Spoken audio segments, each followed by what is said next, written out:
Pogore pacho kae kama okuongo to wachaka negi alam makende odiochieng' makawuono mabende ibago ne piny Kenya, alam mabende timore e paw tuke mano mar Nyayo mantiere buore Nairobi ka. Gisanya kor mgejwang adhi tudra gi jafombo marwa Chris Owino mabende nitiere e alap makamano. Chris Owino ang'eni koko nyalo bedo ni nitiere kono ka bende alam makamano dhi mbele, ang'eni wer bende osebedo ka were mana kinyalo mana winjo yo makare nyaka sani jotelo mage mosechopo e alam makamano.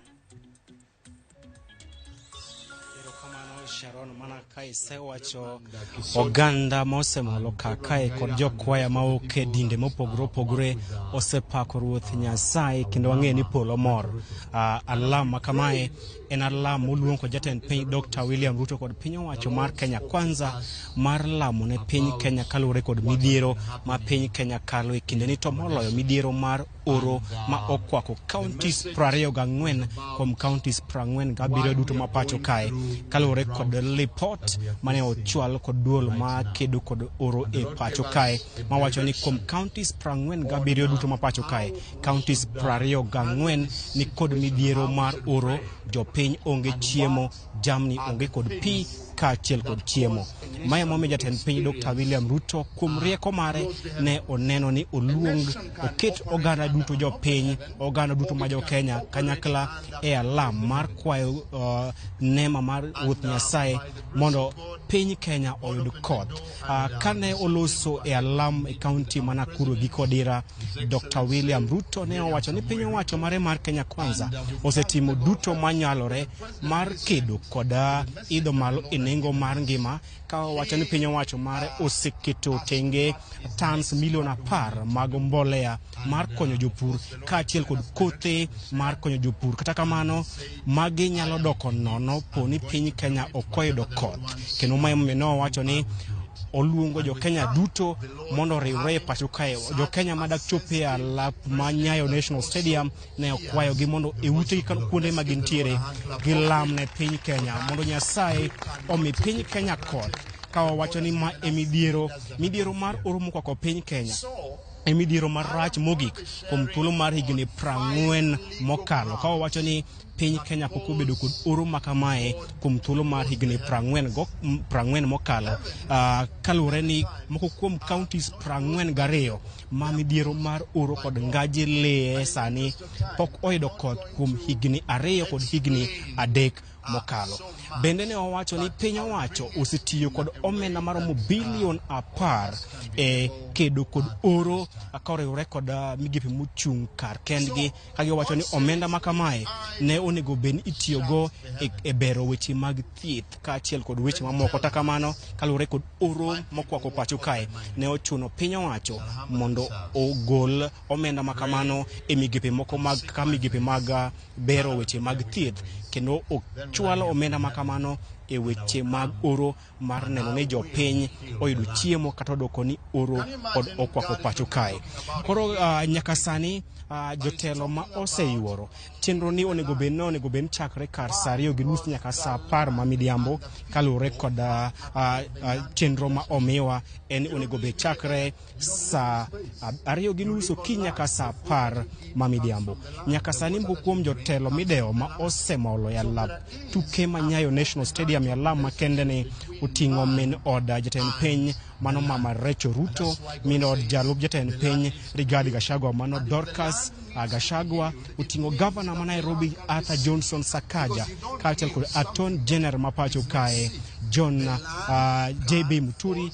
Mago moko kuom jotelo madito ma osemolo kanyakla kod ogai ma jotend migepe mano Wycliffe Musalia Mudavadi. Kendo wageno ni thuolo moro amora kochakore sechegi jatend piny Dr. William Ruto kaachiel kod jalupne Rigathi Gachagua kod jotelo e piny owacho mar Kenya Kwanza biro molo kakae mar chako ayanga chenro makamae. Gima dhi nyime nyaka sani, Sharon, en ni jopiny ma oseyuoro dhi nyime kod yudo chiem chuny kowuok kuom jodolo moke dinde mopogore ma en alam ma okelo kanyakla jokristo oting'o jo-Islam, en okelo ji duto e mbele Ruoth Nyasaye, nikech e buk kata e muma maler Ruoth Nyasaye wacho ni jogo man kod msigo kata jogo moting'ore mapek, biuru ira mondo amiu resruok kata amiu kony.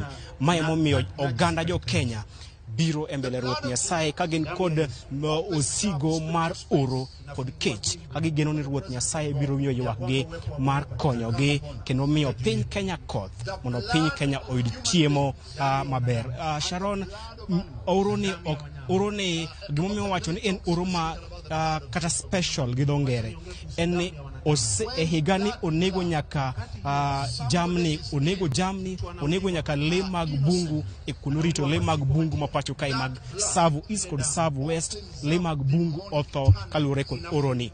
Weche mar oroni bende osechocho weche mag somo. Nitiere counties ma jopuonjre kata nyithindo pok odok e skunde kaka dwarore kalure ni gionge teko kata mar bedo klas mar somo, kendo oroni bende iwacho ni ema medo ka tulo e gwenge mag North Rift kata gwenge counties mag Baringo, West Pokot kod Turkana ma osebedo ka onge kod weche mag arita kwe, kayo wacho ni oro e achiel kuom gigo ma kelo ywaruok nikech jopiny mauke gwenge go jonjore tiyo kod thuolo makamano mar kwalo jamni neno ni gikonyre kod. Koro en midhiero ma osemako piny Kenya, to en midhiero momako pinje mauke tung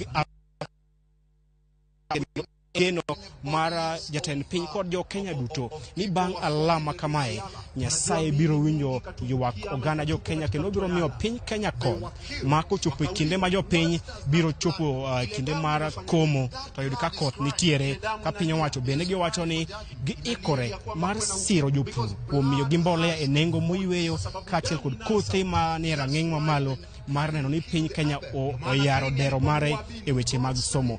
Mano emomiyo wan kaka e odiochieng' ma kawuono e alap manyayo mar chwalo alam ne Ruoth Nyasaye. Opok waneno jatelo moramora mar kweth mobalo kod piny owacho ka oyuoro kakae, ok wang'eyo ka bende ne ogwelgi kata ka ok ogwelgi, kendo waketo wang'wa mar neno ka kweth mobalo kod piny owacho no Azimio nyalo yuoro kakae, nikech ka wapimo kod alam ma kinde mokalo e bwo jatend piny machon Uhuru Kenyatta ne waneno ka jotelo duto ne oluong, jotelo mag piny owacho kaachiel kod jotelo makwedo piny owacho. Koro odiochieng' ma kawuono warito mar neno ka riwruok mar Azimio, jotelo mag Azimio bende biro riwore kod piny owacho kod oganda jo Kenya ma osemolo kakae mar chwalo alam margi ne Ruoth Nyasaye mondo omi piny Kenya koth, mondo kony jopiny, mondo kony jamni maduto ywak kalure kod onge mar chiemo kaachiel kod onge mar pi kaachiel kod onge mar lum. Sharon, mano e gima dhi nyime kakae e alap ma Nyayo National Stadium, ka nyaka sani pod jodolo mauke dine mopogore opogore e madhi nyime kod miyo jopiny ma osemolo kakae chiem chuny. Ka japicha mar nyalo nyisi, jopiny pok ochopo mang'eny ahinya, nyalo neno chien kacha kombe pod odong' nono, manyiso ni chenro ni pok omako mach, kombe pod odong' nono, jopiny ok obiro karo kane wageno.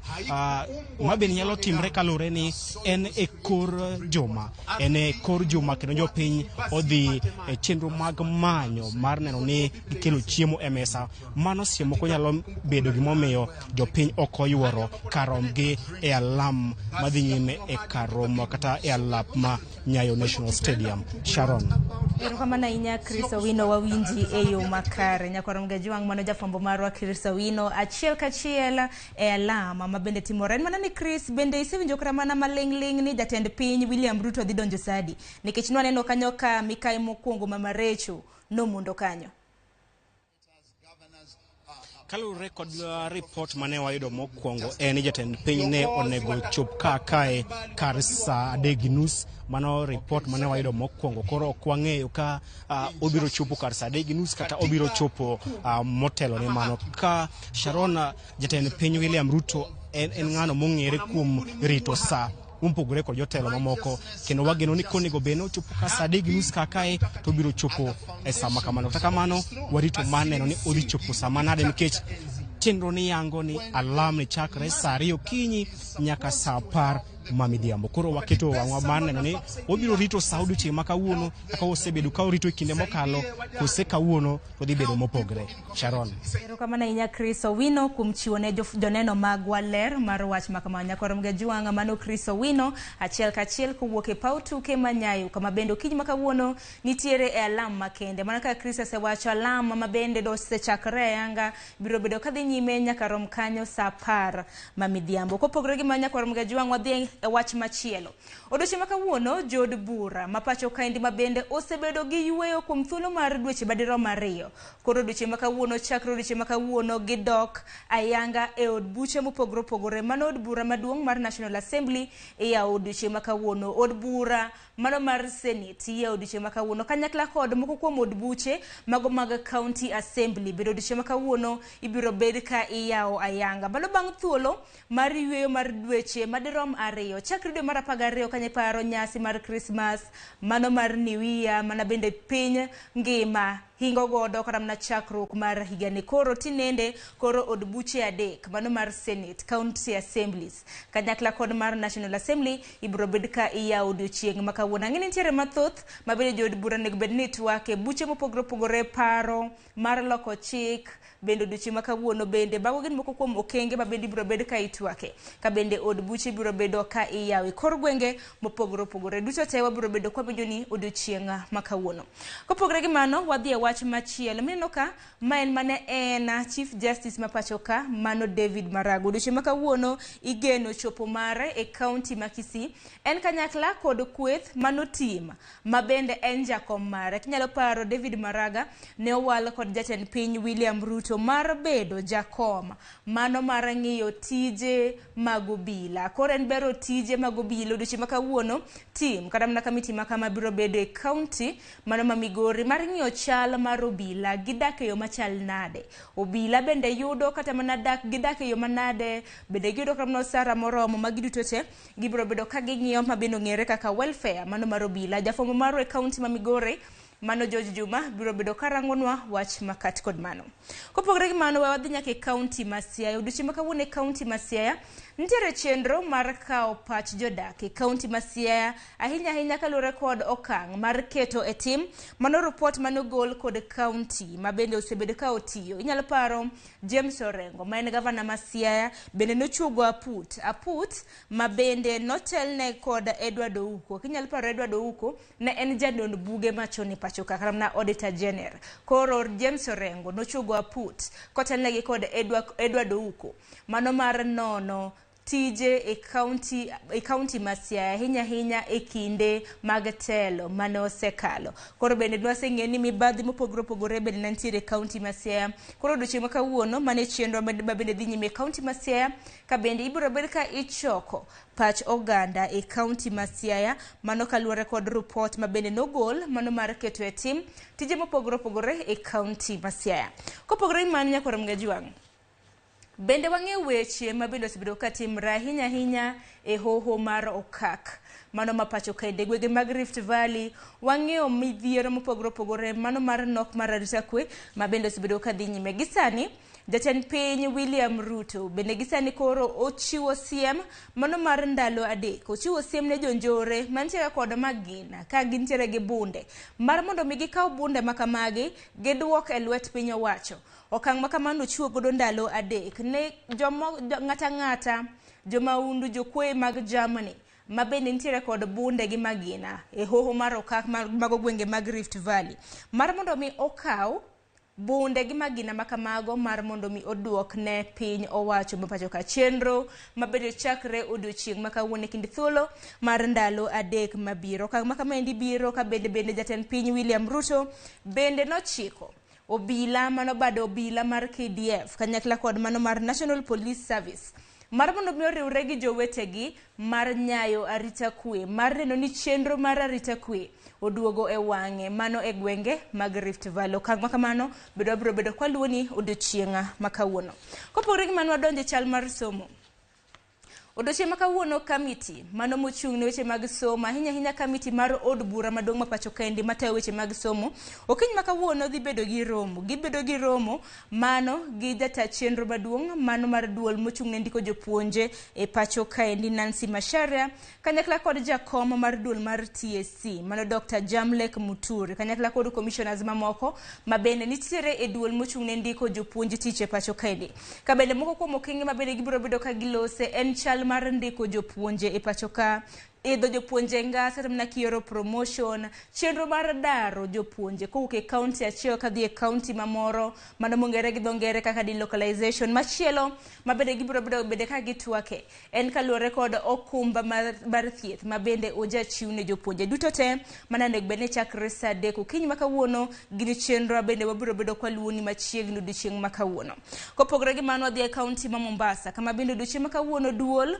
mano mar retirement benefits authority e county ma Mombasa bende gintiere gi romo mabende gintiere godo chakre saa 4 mar okinyi romo mabende ibiro bedo ka ibago e pap mongere kaka Makadara grounds mane county ma Mombasa gibiro bedo ka giloso ahinya kaluore koda jogo eko mabende dhi e retire mano retirement koro gibiro yango chenro mar RBA mano chenro mar retirement benefits authority ne jogo eko mabende hikigi oseniang' mosebedo ka dhi e retire gin ber mage mabende ginyalo bedo ka giyudo mano tok dhi e retire tok ka gisetieko tich koro kang' makamano biro bedo ka timore county ma Mombasa wantiere gi jafombo marwa Joja oko biro bedo ka luonwa wach makamano ka bende jogo eko mana jodito ma igene chopo e romo makamano en jata chenro maduong' mano mar RBA wantiere gi director mar Huduma Center mane county ma Mombasa kanyakla kod commissioner e county ma Mombasa mabende igeno ni biro yuoro romo maket kod ma odiochieng' makawuono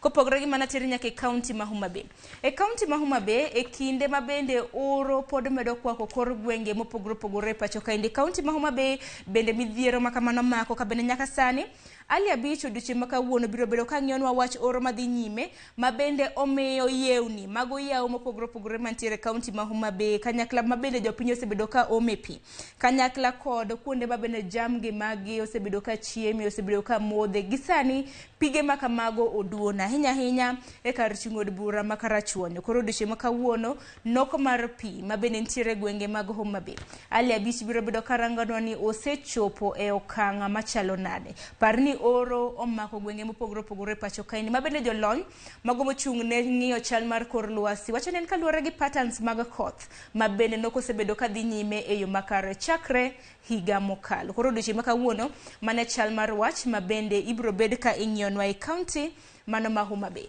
adanwa tiek chal mar fuambo okwanyal tieko chal mar fuambo nyakwar Mgajuang ko kalose wach Valentine odiochieng' makawuono chieng' tarik 14 dwe mar 2 higa ka higa piny ngima jahingo odiochieng' hera Tana mana kaka pila choni kik bed mana ni rito mana chieng' tarik 14 mar mondo miyo kinyiew ne jahera mari maua inyiew ne chocolate magi gin gik manego bed ni oganda timo pile ka pile to parno kar mana johera magi kende wede osiepe jomitiyo godo nego bed ni nyiso gi hera pile ka pile ok ni warito mana odiochieng' achiel kende ni chieng' Valentines ok odwaro nyiso hera ok wada chiemo ok wada timo ang'o koro odiochieng' makawuono odiochieng' hera bura Nairobi kaka wuotho maupni usore jo mauso maua nochako uso maua chakre gokinyi chenro mabende gisebedo ka gitimo ohala mar uso maua teddy bears bende wajaneno chakre odira koro pare no ohala makare jo us maua odiochieng' makawuono ang'eno odiochieng' makawuono gidhi bedo gi yuto akenya kwar Mgajuang in wishing a happy Valentines mana ka pile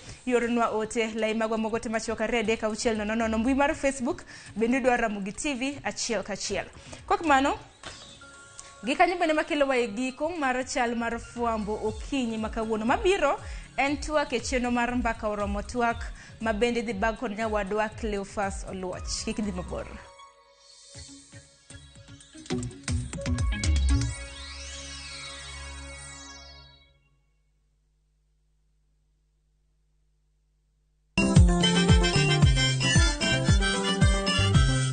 Kiyudo gimoro e belni to mano kare yano gikomba gokinyi safaro se yawo Palomino chiena tandora mojonya Kit thumbe mawakelonu otenore e ndhadhu maggi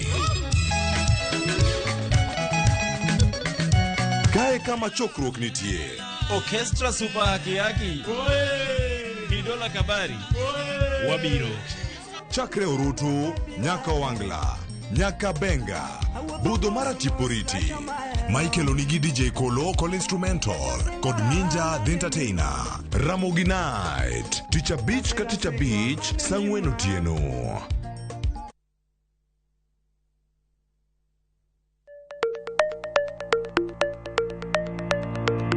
Luase marohala osebedo kalokore. Keto mwandu bende osekao yore manyasane. To ginang'o manyaki ng'e kapok ichako hala. Kuonde mage minyalo kete mwandu. Ramogi TV biro yango ni kit ohala kaka itimogi kachiel kod yore mag keto mwandu. To ok mana mano kende nyakoro mga juang. Bende wabiro twak kod yawuoto nagi kod nyonagi matimo hala maweg kende kachiel kod mago man kod lony e keto mwandu. Mana e chenro mar ohala gi mwandu e Ramogi TV kod an Lydia Okeyo.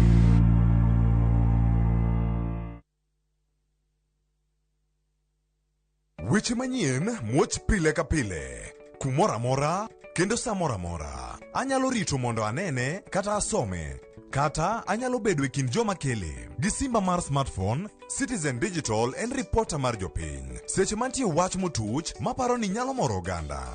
Amako tipo kendo akete mbui kaeto arito. Ok en kayiem. Ka oyier report mara, abiro yudo siling 1,000. Kendo sigana mandiko, ibiro ketie kidieny mar Wananchi Reporting e Citizen Digital App. Kikibed mana janeno mar wach matuch.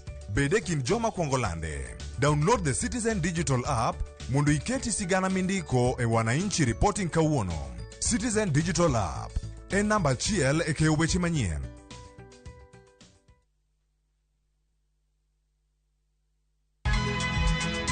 Nyakwa Ramogi. Wachaka nigi weche matimore sa. Gige dongruok en gigo eko ma en hakini, ok en gima miyo gi mich. Buch jopiny. Adier gima dhi mbele sani, Trevor dhano kech nego. Alo, bera ahinya udhi nade? Wadhi maber Musa. Pinjari penjo mibni godo no mar senator. Tich adek ka tich adek, tudri gi jalendo Trevor Ombija, Jandingo Panga, Jonyakach, Dendo Nombija Taya, Nyakwar Guok kocha pesa. Sadek Otieno, mana Ramogi TV. Kik bai.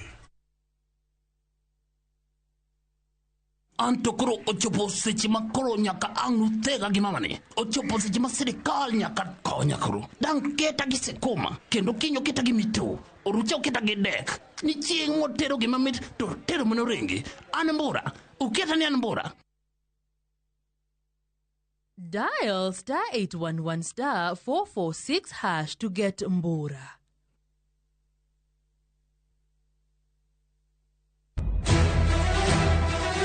Sigana ni medo minore gi weche mag miriambo kod miganga.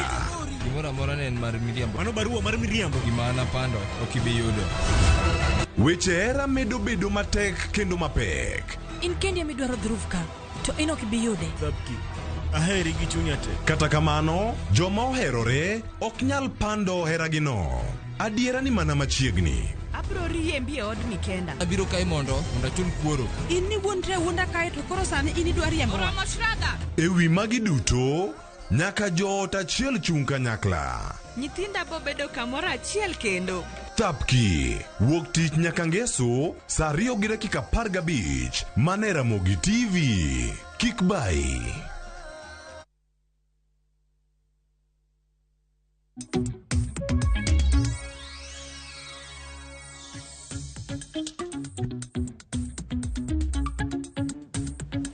Nyakora moke joang machiegni cheno mar mbako romo koro chako sani okinyi makawuono okinyi majaber okinyi iwacho ni ma en odiochieng'no mar hingo kendo kata mar dhialo odiochieng'no mar hera kamoro amora ma intiere warwakni machiegni okinyi makawuono chenro en mar mbako romo wamosi kanyo ni Happy Valentine's Day kamoro amora ma intiere nyis hera weche hera wacho ni kitimo gimoro amora time gi hera mathoth ahinya kata ka en hera matin kipidho kodhi moro gi hera moro bende iyudo ka obedo gimoro maduong' ahinya kendo malach arwakni machiegni chenro nyinga Clever Soluoch odiochieng' ma kawuono kata kodok ni chieng' hera ok wadhi mako weche hera ahinya, to bende wada mako weche go bende manya bedo ni ihero nikech en chieng' Valentines. Koro nikech bende nya bedo ni ihero siasa kata ihero weche moko bende matimore alwora mari, wadano tude achiel kachiel kodi kochako sani nyaka orom kanyo saa 5. Sa osekalo dakika 29 tok saa 3 mar okinyi, kama bende wakelo ni e chenro mar mbaka romo. Sani koro wadagoyo mana mbaka mwagoyo okinyi ma kawuono en mbaka machiegni kodhod chunyi nikech in bende jahera mar Ramogi TV. Okinyi ma kawuono warango chal mar siasa pachoka. Chal mar siasa pachoka ochal nade? Gik mage mantie monyalo miyo pek, gik mage ma osebedo kata katimore nyaka sani, mage mosemako wangi, mage ma ok omori, mage ma bende omori. To ma ok omori, ok gimori nango. To bende mamori nyaka ikonwa ni into imor nango kotenore kod gigo ma bende osebedo kacha katimore. Turi kodwa sani nyaka ngorom kanyo saa 5 moro nyango. SMS line wana riadeka uchiela nono. Facebook wantiere live Ramogi TV, ka YouTube bende wantiere kacha Ramogi TV. Nyako Ramogi Jwan koro chako twak sani. To mana kaka na aseli kuni bende isineno kati mbui miyo kwa Ramogi TV, wantiere kod welo. To bende welo montiere godo wantiere kod jo siasa, machielo en jaod bura mauriri, mano narebo Mark Nyamita, kama machielo bende odhi bedo kod ja siasa moke kaunti ma Kisumu, mano Sospita Obungu. Ana achako kod achiel kachiel ka entiere kaunti ma Kisumu. Sospita, amosi ni oyaure Kisumu chewe yo machalo nade, en chieng' Valentines, ane ni kirwako yelo, red cha irwake bang' kipindi machiegni. Ero kamana inya wadwa Cleophas. O karwako yellow, ma en orange. Ero. Kawane bomo makis, ma en orange. Ero gikore iye kanyo. Kawane bomo ma Kisumu County, wachio maber kabisa. Kendo waneno ka yamo kudho maber ahinya okinyi ma kawuono. Waswahili nowacho ni asubuhi njema, usiku njema, asubuhi njema. Awacho ni piny ochakore maber kabisa kendo wamor ahinya kaka Kisumu. Wacho ni siku njema huonekana asubuhi. Erokamano ahinya. To nikech kawuono en odiochieng' mar hera, yiena mondo akaw odiochieng' makende kata mondo ago erokamano ni Nyasaye kuom miyowa teko odiochieng', to aoro ote makende ne jaoda mahero kabisa gi chunya morita momiyo ntiere kaka chalni, to aoro ote kendo ne family mara, kendo achaka oro ote na jokondele ward duto mosebedo kochung' koda. Erokamano. Wago ni erokamano ahinya kuom ote ma bende yoro magote mag Valentines. Nyako Ramogi Jwan be kama intiere karkacha, gik mage maponono bende intiere go, ote mane ma intiere minyakwayo nego ng'ato kamoro amora ma intiere. Ang'wa chak twak okinyi ma kawuono ka wantiere kanyo kod Sospita, kendo Sospita kantiere kaunti ma Kisumu. Wada mana mondo mi wachak twak ka warito jaod bura mauriri, mano Mark Nyamita, mondo mi kango chopo mondo adhi nyime kod twak kama wachope. Nyaka sani od bura kor yawo. Mana achiel kuom weche go bende mwaloso odiochieng' ma kawuono, ka yawe bang' yweyo mag thuolo malach. En gik mage ma igeno ni ponono od bura makoro duogo sani bang' yweyo mag dweche madhi 2.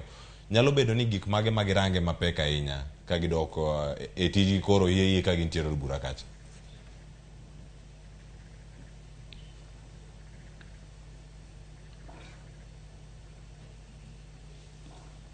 Kai winja yo makare, daer mondo mi lernwa ni nyaka sani ka jod bura bende koro yepo kendo gidok e od bura yanga. Gik mage ma igeno ni ponono gidhi bedo ka girango kendo gidhi miyo pek. Ago erokamano Cleophas. Yiena mondo awachi ni kaka jo Kenya gi sani, kaluwore yore mag uchumi, geno mara maduong' kabisa kaka ja Kenya machulo ushuru en ni mondo jowa ma wayiero kendo watere od bura mondo dhi representwa kaka members of parliament. Tijgi maduong' ni ka gidhi od bura to nego bed ni ka gisechopo od bura to gitimo oversight role maduong' monego bed ni gitimo od bura, to gitimo legislation, gikalo chike motegno manyalo konyowa kaka oganda. To giwacho weche ma kata dwach jopiny. Omiyo ahero mara kawuono ka iya od bura en ni daer mar neno wabunge wa wayiero kendo wageno kanywago ne ombulu e yiero manyokalo higa mar 2022 dwe mar 8. Ni gima duong' monego bed ni gitimo en ni ka gidhi od bura to nego bed ni giserve interest mar jopiny. Nikech chik mar Kenya wacho ni wayiero ng'at achiel mondo dhi representwa. Nikech kaka koro Kisumu County, for example Kisumu Central, wantiere gi MP marwa miluongo ni Dr. Ron. Waduto jogo manogoyo ombulu wanyalo chopo ji 100,000 to gi 30. Ji 100,000 gi 30 ok nyal bedo od bura waduto. Koro wayiero ng'at achiel, to ka waseyiere to wamiye teko mar mondo mi odhi owach dwachwa e bunge. Miyo gi kawuono nikech ya od bura, uchumi mar piny Kenya sani ok ber. Miyo an dwaro mara ne wabunge wa ma Kenya duto te koriwore the majority and the minority en ng'iyo ni to interest mar jo Kenya nyalo bedo nade. Sirikal ma wantiere godo mani e loch gi sani ma luongore ni Kenya Kwanza en sirikal ma osewacho gik mathoth kabisa ma jo piny ne ni kod geno ni gigo ne nyalo timore. To kaluwore gi kaka gik moko osebedo gi sani, dwach jo piny kendo gineno ka onge gima osetimore kata achiel motegno. Weche mag chiemo ma dhano tiyo godo long ne basic commodity. Yudo ka nengo mag sukari ni malo, nengo mar mafuta taa ni malo, nengo mar fuel ni malo, nengo mar gas ma dhano tiyo godo e udi gi sani ni malo, to nengo mar mogo ma dhano tiyo godo pile kaka basic commodity bende ni malo. Miyo daher mar kwayo wabunge wa ni moloyo siasa matindo makoni koda kocha giringo e od ker gi mosruok ma ok nyal kelo konyruok kinde masani ka giyawo bura, to gima duong' monego gitim gipenj sirikal mar Kenya Kwanza ni to ndalo manyie gikawo loch en dweche 6 gi sani nyaka nye gikawo loch. Ang'o ma giseketo motegno manyalo konyo oganda mondo idho mar uchumi oduog piny, mondo japiny Kenya oyud kaka nyalo yudo ngima gi dak maber, nikech piny ok osebedo mayot. Mondo mi ket chiemo adek e mesa odiochieng' mangima en gima tek. Dhano riyo gi chai chakre okinyi nyaka odhiambo, jomoko koso kata mana yudo sukari ma ginyalo keto godo chai. Miyo Kenya ok ni kama ber.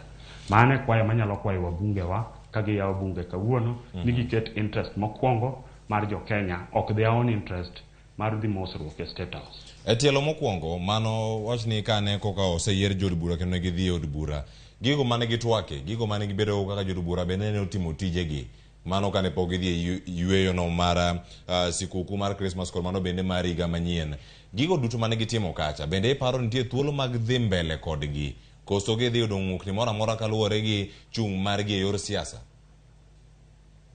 Yiena mondo awach ni mokwongo, chik marwa ma Kenya mane wapuodho 2010 nochiwo thuolo ne ratiro mar mondo wabedi kod sirikal ma wacho ni wan kod majority to kod minority. Omiyo minority marwa makoro telne gi party leader mar Azimio ma en Raila Amolo Odinga, jowa manitiere minority duto te, interest margi maduong' kabisa kaka jogo ma nitiere od bura en ng'iyo ni to sirikal manie kom masani bende otimo gigo manoseketo e singo. Mano e mokwongo maduong' monego bed ne timore. Omiyo gigo mane od bura okete mane sirikal mar Kenya Kwanza okete singo ka jo bura ne pod dhi mbele gi bura ka ne pok olor od bura, kiyawo kawuono to interest mokwongo en ng'iyo ni to bende gigo manoseketi e chik bende gitimore kaka onego bed ne gitimore. Mano gima onego bed ne dhi mbele. E tijgi ma gitimo pile ka pile nyaka sani bende wadhi neno ponono ka nitiere kwan manok kata kwan mag jod bura mamoko manyalo bedo ni riwre kod kwethno mar sirikal, mano kwethno mar Kenya Kwanza nyaka okinyi ma wantiere kawuono ka iyawo od bura. Ponono ka irango mano ng'ur mosebedo gi jogo mantiere kwethno mar Azimio ni ponono jatend piny Kenya tiyo gi tekone mondo mi olomb jok moko mathoth mondo donji. Bende jo kweth mag jo Azimio manok e od bura dhi yudo thuolo mar timo tijegi e yo makare kata doko ne gin gi kwan matin? Yiena mondo anyisi ni in any developed countries, pinje mosedongore ma mbele, opposition imiyo thuolo margi makende mar keto sirikal manie kom tesre. Nikech ka opposition otho to nyiso ni sirikal manie kom nyalo tiyo marach kod oganda magilok godo chike magalagala. Sirikal manie kom nyalo kwalo pesa mar oganda, to ng'atno manyalo bedo gi dhok manyalo penjo sirikal kaka gitiyo kod mwandu mag jopiny e yo magalagala nyalo bedo maonge. Omiyo yiena mondo awach ne jo Kenya ka ginena kamoro amora ma gintie ni tim ma ker osechako timo en tim mane waneno chon ndalo mane waonge gi katiba manyien mar 2010 mane sirikal motelnegi gi mosenindo the late Daniel Toroitich Arap Moi during the Nyayo era ne luongo ji State House to kawo pesa mag jopiny monego bed ni timogo development mane gin pesa mag CDF to ne miyo wabunge kik gibedo godo silenced mondo kik giduogi giwach gigo monego bed ni giwacho. Omiyo en responsibility mar any elected member of parliament ni ka odhi e od bura to onego bed no discharge role mare maduong' kabisa mar oversight. To ka oseluongi momi mit belie e od state house kar od ker modakie nyiso ni ok idhi chung' motegno ne jopiny nikech koro dhogi konchiel opong' kendo dhogi monego bed ni wuoyo godo ne jopiny gi duol ma jopiny omiyi koro osebedo compromise nikech dhogi konchiel osepong'o mit belie ma omiyi. Koro pogruok bedo kanyo maduong'. Omiyo adwa nawachi ni chik wacho maber ni ng'atno mochung' makelo development ne jo Kenya ka oseyier mobetie kom kaka gisani ker ma William Ruto makoro nitiere kom kokalo kuom chik onego bed ni sani omiyo jo Kenya duto te development kata dhie State House kata ok dhie State House. Omiyo dhie State House an awacho ni ok en gima ber kaluwore gi dwacha nikech aneno ni ochalo na gi kido mane Moi timo chon mane oluongo godo jotendwa to koseluongo godo jotendwa momiyo pesa to koro gi serve mana their own interest ok interest mar the community. Awacho kamae ok nyal yieri gi jopiny ka gimi teko mar mondo mi idhi itinegi kendo iwuonegi gi duondgi to chopo kama koro in iwuon ikawo interest mari emiketo mbele. Mano awacho ni ng'atno matimo gimoro abilano en ng'atno ma aneno ka ogo against the interest of the community. Gimomiyo awacho mano en kamae kendo agombo ni winja makare. Kaka onagi wang'eyo maber ni moluor Raila Amolo Odinga kane pok owuok modhi e piny South Africa ker William Ruto ne biro Kisumu, ne obiro e tour mare mar Nyanza. Jakom Raila Amolo Odinga nokwayo oganda waduto ni warwak ker e yo makare kendo noketo okenge makare monyiso jotelo magwa ma wayiero kod ombulu ni mondo giyud thuolo mar romo ne ker kendo gibed kode kanyakla gi discuss kode weche mag development e pinywa mag Nyanza. Omiyo notask the governors wang'wen notask leaders magwa duto te ni gibed piny kendo giwinji. Tok mano nitiere gigo ma leaders wa ne present ne ker mar Kenya e State Lodge ma Kisumu kendo in form of a memorandum kendo ne nitiere a follow up to the projects. Toke buok obwogowa ka waneno jomoko koting'ore kodhi e State House ka giwacho ni gidhi luwo projects mane obedo discussed with the entire leadership mar Nyanza. Chik mar political parties wacho maber ni political party ka political party ka osemi thuolo ma oyudo joge manyalo represent oganda e kuonde mag yiero, political parties go kokalo kuom jotendgi gin kod thuolo mar luongo buche magi discuss godo the interest of the communities maggi kendo giketo agendas go kanyakla. Kaka chama mar ODM wantiere kod jatelo mochung' ne duol miluongo ni Dr. James Wambura Nyikal. Chik mar chama ochiwo thuolo ni kanitiere gik ma wabunge dwaro mondo mi gigoe mbaka manyalo kelo dongruok ne oganda to gibedo piny kanyakla e duol margi mar luo kendo gi discuss to gi present ideas go together as a collective responsibility ma oganda duto te bedo godo held accountable ni mae gima ne watero in form of dwaro mar jopiny duto. Omiyo mano mokwongo. Mar ariyo kaka chama mar Azimio wantiere gi ng'atno mochung' ne the minority milongo ni milongo ni Opiyo Wandayi.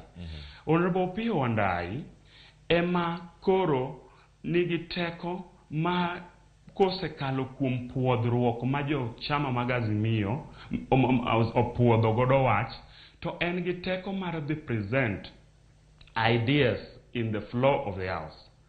To kendo e Senate bende wan gi jatelo mar minority manigi teko madhi wacho godo weche a floor mar the Senate ka owacho godo the interest mar the Azimio and the communities ma fall duto through political parties mo make the Azimio kata mo form the Azimio coalition.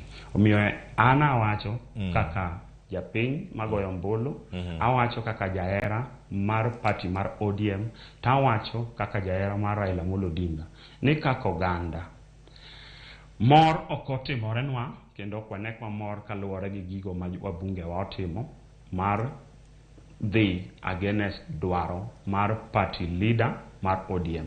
Yena mondo awach ni Cleophas kapoki nachung' kondel adani med kangi duoko penjo ni angi dhi nyime kod kama ichope kar kanyo sospita nitiere wach ma ilose weche maga mit bilie ponono ka gintiere kar kacha bende na dier ni nikech jogi to sewinjo ka giloso gi to gidhi manyo mana weche mag dongruoge bende nyalo bedo ni adier mar wach pok owuok e lela to gine maging'e adieri mar wach bende ka gintiere kar kacha bende ponono wuok margi nyalo kelo chochni machalo nade ne Azimio to ponono bende kata ko gweth kata ko witgi oko kata ko thechgi oko e duon burano mar ODM chal mar wach dhi bedo nade e od bura wadhi yudo jok moko maonge chung' moro ni wasiro duon bura ma kamae kata mopogore to dhi chalo nade. Cleophas yena mondo awach kamae mokwongo wadwaro ni mondo wapuonj oganda jo Kenya ni tij mbunge en ang'o to tij mbunge chopo kama nadi. Mokwongo adana wachi ni mbunge tije maduong' asewacho ni o represent the interest mar jogo ma oyiere mano mokwongo. Mar ariyo mbunge loso chike to mbunge otimo oversight. Loso chike to mbunge puodho budget kendo givet different state officials machalo kaka CS ma oyier, machalo kaka PSS ma oyier, machalo kaka Attorney General to gi joma moko ma opuodhi kod sirikal. Adwa na wachi ni mbunge tije maduong' ok en dhi go chong piny e State House mondo mi development obine jo piny. En tiere gi platform mo discuss godo development. Platform mokwongo en gi platforms during the process mar giketo godo budget kanyakla. Wabunge tiyo through committees. Ei committees gi ema giwache duondgi kata pachgi kaka gidwaro ni projects oketi kaluwore gi kuonde ma giwuokie. Omiyo stage mar passing the budget yudo ka every member of parliament oseketo concern mare. Yena mondo aterie chien jaduong' Cleophas. Nyoro kanye wantiere gi stalemate maduong' kabisa in relation to the CDF. Ye waneno ka wabunge kanye gen Mombasa nyegi boycott, nyegi walk out of the meeting mane dhi mbele ka CS mar finance nodonjo kata mar treasury odonjo e meeting ka giwacho ni ok wanyal loso kodi ka pesa nitie. Nyiso ni wabunge nigi teko mar wacho ni gidwaro ni project mondo timre alwora margi ka ok gidhi go chong gi piny e State House. Mano mokwongo magombo mondo wayiere. Mar ariyo ki an chien kucha yanda chung gi chama mar ODM kar Kondele Ward. To kana chung gi chama gimokwongo kabisa mitimo seche ma idhi chung en ni ka I approach a political party. Every political party nigi gimiluongo ni party constitution. Party constitution o dictate kako onego bedni in iwuon idhi tiyo kod chama kaluwore gi luor miketo ne chama gi chike manitiere. Mokwongo nitie gimiluongo ni code of conduct. Code of conduct in iwuon iketo koki kiyie ni biro luwo dwaro mar chama kowuok kuom the party leader. Nikech chik marwa mar party omiyo jatelo mar chama duong' iwinja. That is why the late Otieno Kajwang' newacho ni loyalty, fidelity and faithfulness gik moko adek go omi key priority in the party mar ODM. And the first loyalty is to the party leader, Main Raila Amolo Odinga. The second loyalty is to the party leadership, putting on the officials of the party, the entire network of the party, the organs of the party. Therefore, okinyal go against the political party moyieri ma osewacho ni already we have taken this decision kata this directive ni wan wawacho ni ok wa recognize the government mar William Samoei Ruto to in iwuon iwacho ni idhi irado kode kiwacho ni itero the interest of the community to kuma bende igoye bura kata owadwa ni Mark Nyamita kuma Mark Nyamita ogoye bura gi jouriri ma jouriri owacho ne ni koro wakwayi ni dhi ir ker mondo mi idhi wach ne ker ma en gima pok nye wawinjo kaka oganda. Wadani wawinja ne koro duonda Mark Nyamita. Ka waduogo ire wadhi nyime kod twak ma pod wantiere godo odiochieng' ma kono. Nyakwara Ramogi jong mantiere kae kod mano ja siasa ma wantiere godo e kaunti ma Kisumu ka irange kanyo mano Sospita Obungu. Koro sani wantiere kod thuolo ma tudre achiel kachiel kod jaod bura ma Oriri mano Mark Nyamita. Mark Nyamita amosine oyawre kendo machiegni mar Ramogi TV chenro mar mbako romo nitiere kar kae. Wachako gi chenro ka koro bende en chieng' Valentines. Ang'iore ote mar Valentines Day ne ng'a miero kata jogo miero duto kama gintiere. To mokwongo alwakni machiegni e chenro kinyi ma kawuono. Erokamano ahinya. Kende be wawinjore maber chan mabor matin. Awinji e yo makare. Erokamano ahinya mosore ji kwa Ramogi to gi jo winjo gi jo neno mar chenro mar mbaka okinyi ma kawuono. Koro ka wachako mana Eotena mar Valentine ne wacho no. Kamano oro ne oteno omen nyithindo na nyathi alego iluongo ni Evelyn. Kone ni aoro ne ote masie kawuono. Ni Valentine ma wato kenega kawuono kende en pile ka pile. Koro neno kamano kuom bedo kod ndalo gite. To kecheno di chienge hera chaka oro ne nyako dongo bende ote moro matin kanyo. Aya, ka watieko koro ang' wakwa yie ni ngolo mane mar hera mantiere kanyo ka watieko ma koro ang' dedicate ne jogi kata jo Oriri maneno chenro kinyi ma kawuono. To kata ka pok wadhi oko mar twak ahinya kama nitie odiochieng' ma kawuono, od bura yawo kendo duogo odiochieng' ma kawuono mano bang' bedo e yueyo mag dweche 2 ka gintiere kar kacha. Nyaka sani gik mage modhi miyo pek ka uduogo e od bura odiochieng' ma kawuono. Kawuono saa 8 wabedo e bunge. Wasebedo e long recess chakre dwe mar 11 kanyo.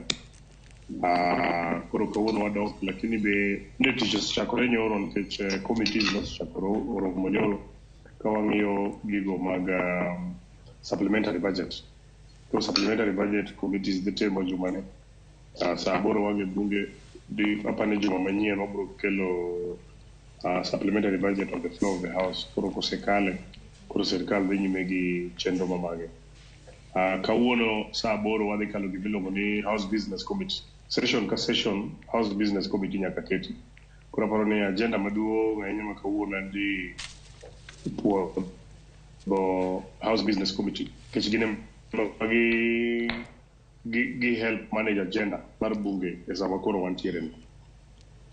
To bende jaod bura inyalo mana lero no odiochieng' ma kawuono dhi yudo thuolo bende mar chopo e od bura ma Nairobi kar kae koso pod tudri mana kod achiel kachiel e Zoom.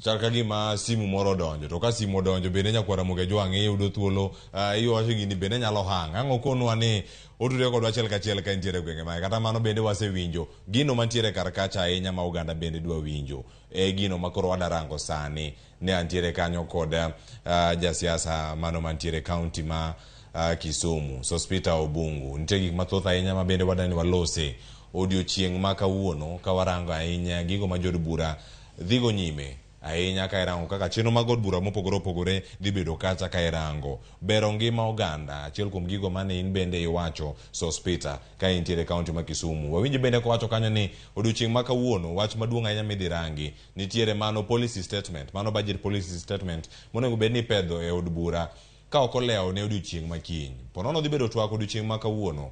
Jod bura nego range e sekta machalo nade. Ong'e maber ni oguro mar uchumi ma pacho kae osebedo e kinde mokalo ahinya ka en wechego mag pur. Nyaka sani nitiere mokel kacha koro bero uchumi ka irango wechego mag kadho ath mopogore opogore mago mag blue economy. Ere kaka inyalo rangi ni ober ngima jo Kenya gi gima jod bura dok timo mano ka dhi bedo budget mokwongo e telo mar William Ruto? Erokamano ahinya. Gima duong' kabisa monego bed ni sirikal mantiere masani onego bed ni kete e senani maduong' kabisa en ng'iyo yo mar kaka oganda wanyalo yudo nweng'o, because high cost of living omiyo wa tich matek kabisa, momiyo keto chiemo adek e mesa mana wacho kande dhi mbele. Miyo agriculture ngeni is the backbone of this country.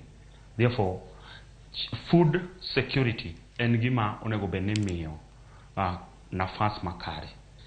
Sirikal onego bed ni duoko nengo chiemo piny, nikech japiny ka ok oyudo chiemo makare to kata ngima ok nyal bedo motegno. That is why ineno ka sirikal mar Kenya Kwanza osebedo katimo gima is not sustainable, pogo chiemo ka giluoro godo ka gipogo godo oganda wa chiemo. Ok awach ni rach kipogo oganda wa chiemo, but oganda wa onego bed ni imiyo low kaka ginyalo mako godo rech, to ok ni miyo gi rech mapile ka pile, nikech rech ok biromo gi kinde duto, to onego bed ni low ka gin go to ginyalo mako godo rech pile ka pile. Therefore, pesa mathoth kabisa onego bed ni dhiye agriculture manyalo konyo oganda wa. Mar ariyo, sirikal mar Kenya Kwanza onego bed ni koro chopo kama gi empower the agricultural extension officers mondo mi gichopie gwenge, gipuonj oganda wa pur manyasani, gigo monego bed ni focus on, chiemo mage kata kothe mage maka gikete lo to nyalo miyo wa chiemo yo mapiyo piyo. Mar ariyo, sirikal ok onego bed ni keto pesa mar omo chiemo oko kaka oduma, to wantiere gi kuonde ma onego bed ni provide wa kod oduma, to koro chal ka gima ok oketie yo mowinjore. Mar ariyo, subsidies mane oketi, mane sirikal ogolo, oketo piny obedo matek kabisa, nikech wanyalo paro ni ker manodhi e yweyo ma osedhi e yweyo sani, ker mar 4 moluor Mheshimiwa Muigai Uhuru Kenyatta ne oketo subsidy e weche mag mogo, miyo jopiny ne yudo chiemo e yo ma bei nodok piny, wanyalo paro. To ka sirikal odonjo to gik moko ok osebedo makare. Mar ariyo, nengo mar adek, thieth osebedo matek.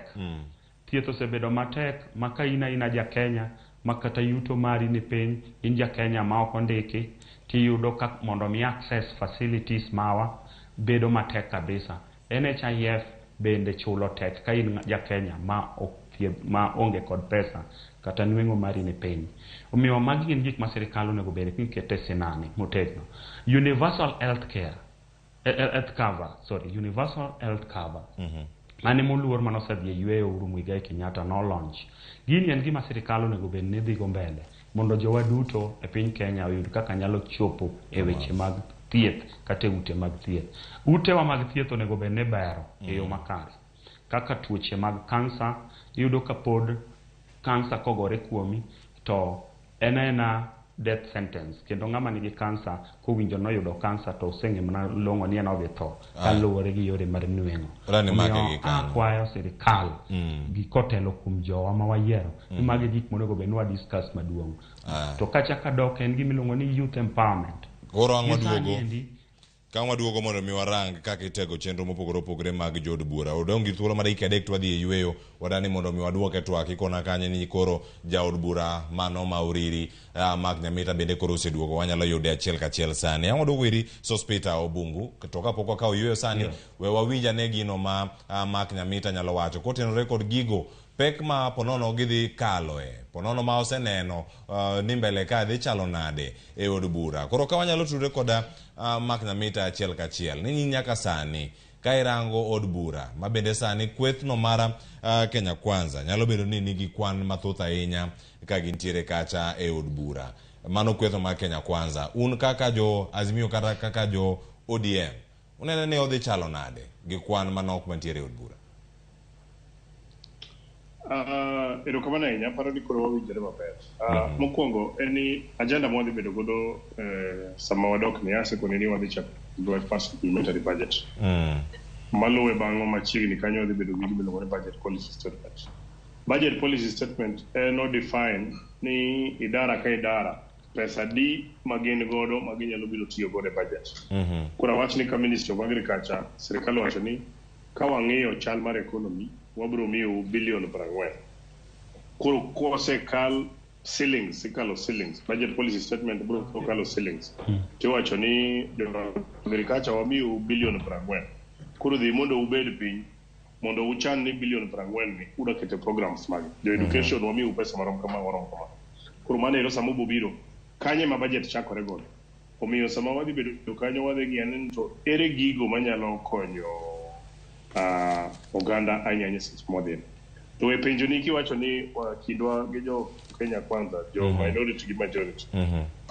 On the floor of the house, bunge en ot mar kisera, en persuasion. Makata ka un majority, to opportunity nitiere mimiyo ji te nyaka debate. Kikelo mswada mare kiwacho ni wadwani mondo wang'ad osuru ni kata wamed osuru gi kamoro ka, tikelo kwayo mari e bunge, jo minority wuoyo, to majority be wuoyo. Koro ji serore kanyo, ji yalo. Ponono ni ok winjoru kodhi ego ombulu. Koro wacho ni ponono ni ji odhi ogo ombulu to jo majority ogocho pa wachgi noka. To wan kaka jo minority nyaka wabed gi miluongo ni our say. Yani utimo gino lakini kik wach ni ok wakono. Koro wan obo bedo gi our say. So majority might have their way, inyalo bedo gi yorgi gidhigo, lakini wan obro bedo gi duondwa kwakete mana. Kare bro winjo. Omiyo okwan gi luoro kata wan mana ji matis kata wan majority pod obro wuoyo wechego. Adani kapok wakawo yueyo masani idwokna mana penjo ni moro mapiyo. Oganda manyaka sani bende koro nigi penjo. Wan kapo nono bende mbui nyalo bedo kata nikelo chidhnade mopogore opogore kata kamano pod wayudi e yo moro makare. Ketne mane ler ni oganda mawuok e kweth mar Azimio ma jo ODM mane odhi oromo kod jatend piny Kenya. Wawinjo kanyo bende ma achiel kuom gino mowach kata kod wendo montiere go e studio ma Kisumu mar Hospital Bungu ni ponono nomiu mit bilie mondo mi uriwru gi jok moko machielo. Odhi chalo yo machalo nade. Ponono mit bilie nochopo koso chopo State House kacha cha en ang'o mane otimore manyalo loko kata pachu. Bende adier ni pachu nyalo lokore ka untiere od bura kata kama itime kisera makamagi. Mokuongo microphone ite papane ok ber lakini kora awinji matis. Mokuongo ada wuoye wach mar nitiere wach moro maneno ka debate medore pile ka pile ji wuoye. Giwuoye gino ma ok ging'eyo. Kendo de apana mbele kae boyo na thuolo mondo adhi e studio no ninga bika wuono mana nikech I'm out of town. Koro ndio e weche mag committee ko kadhi duogo Nairobi moro saa 4. Apani boyo na thuolo makende mondo wabuoya. Wabo loso Awinjo kiwacho. Mokuongo wawach ni Azimio oting'o ji mang'eny lakini wawuoye ODM ma en chama ma watiyo. Kamano. Ahinya winjo ka ji wuoye weche mag wajumbe 9 manyocha otimo limbe kar par mar State House. For the record, wajumbe manyoche wadhi godo State House ji 9 onge ng'ano modar e chama mar ODM. Wajumbe manyocha odhi kono onge ng'at ma odar kweth mar Azimio. Koro jok mago kwan mawacho ni jowa owewa oringo dhi kocha mano makosa. Kendo mano siasa marach kabisa ma opotosha kodich. Gima nyocho timore en ni wajumbe manyocho wuok nodhi e limbe agenda ema koro upenjo ni agenda mano wadhigo kono ne en mane. Ne nang'o? Bende ne en pat jouriri. To bende aparo ni kata uru kaka jofwambo gi keyo be onego ukaw thuolo mondo ung'iyane ni tok limbe mane wa godo State House. Statement mane wuok e kar par mar State House. To statement mane makata wan wawegi ne wagolo. Nikech aneno ka statement mane wuok to gi statement mawacho opogore gi gima ji dwani mondo yal. Ng'ama osedar e chama mar ODM onge kata achiel. Ng'ama osedar e chama mar Azimio no oriwore gi joka onge.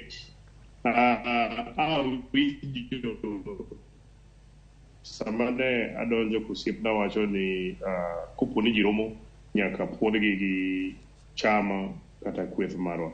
Koro adwa kone nikech ok en joma. Ka ker ne biro Kisumu, ka nobiro Homa Bay, wan kaka oganda ne wabedo piny. Ma to be kata ne kaka jo ODM. Nobedo kaka jo ODM ma joluo. Ma wapenjore ni to ka ker biro Homa Bay, ere kaka wadhi timo limbene ni. To wach bila ni nyaka penj Raila Amolo Odinga. Jotendwa, goro mar duol be ane udho mar wajumbe ma joluo, jakomwa en Nyikal kaka winjo wacho no. An jagoro mare. No wacho ni wakauru thuolo ni mondo wadhi wapenj jatendo mar Raila Amolo Odinga to jatelo ma koro biro Homa Bay ere kaka wadhi timore kode. Chik nowuok koa Raila Amolo Odinga mowacho niya ka jatelo biro gweth to dhiuru mondo ururo kode. Kiparo ker nobiro e kaunti ma Homa Bay, odhi oninde kaunti ma Kisumu, odhi otimo limbe e kaunti ma Siaya. Migori ne ok obire. To wan waduto kaka jo Migori kotel gi gavana mar ne wating'ore kano wayudo ni koro ka ng'ane bire weche mag maendeleo to wawuogi mondo wadhi. Ka wawuok to wadhi Homa Bay.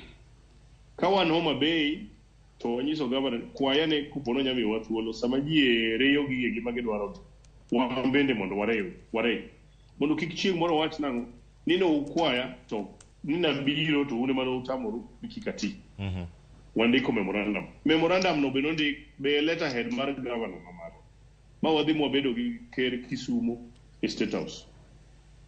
Penjo na mane wabedo gi ker e kar par mar State House. State House to wedo gi gima wuok ang'o mane wayalo to sama ne wan Kisumu ka wadonjo State House kaka jo Migori wayudo ka Professor Nyang' Nyong'o ni kanyo gi wajumbe ma Kisumu. Penjo na ang'o mane gidhi yalo State House to onge gima wuoke kakendo winja. Bang' mano kwaduogo Nairobi gik mane wandiko koro ng'eni ker nyalo wacho kata mane wane handshake Uhuru nowacho nwatero ne memorandum ne mana State House Kisumu kanyo. Mano wanyise ni magi gik mane wadwaro. To bang' ka use present en ratiro mondo bi koro walo ubang' gigo. Wasebedo kwago mbaka gi ministers, wasebedo kwago mbaka gi chief officers, gi kamano gi permanent secretaries, gi kweth mopogore mag sirikal. Kano wadhi mbele kamano, an koro wawach kata ma uri. Antiere gi gimiluongo ni Gogo Dam, gimodong' kende en mondo okale e cabinet. Osetim feasibility study, tich bosechakore kanyo, koro nitie ng'ama onego okel pesa, to onego otim gino. Kana dhi nyaka minister mar energy nyaka PS, ma dhi nyaka managing director ma Kenja. Onyisa ni gima warito ka en ni mondo cabinet okal gini. Cabinet ng'ama chair, dogen president. Koro waduogo koni, to wacho tere kaka to walu gigie. Koro wabedo kwa penjo. Wan gi yawuoto mane sirikal, kaka wuodwa mantiere interior. Mabende mane kano wan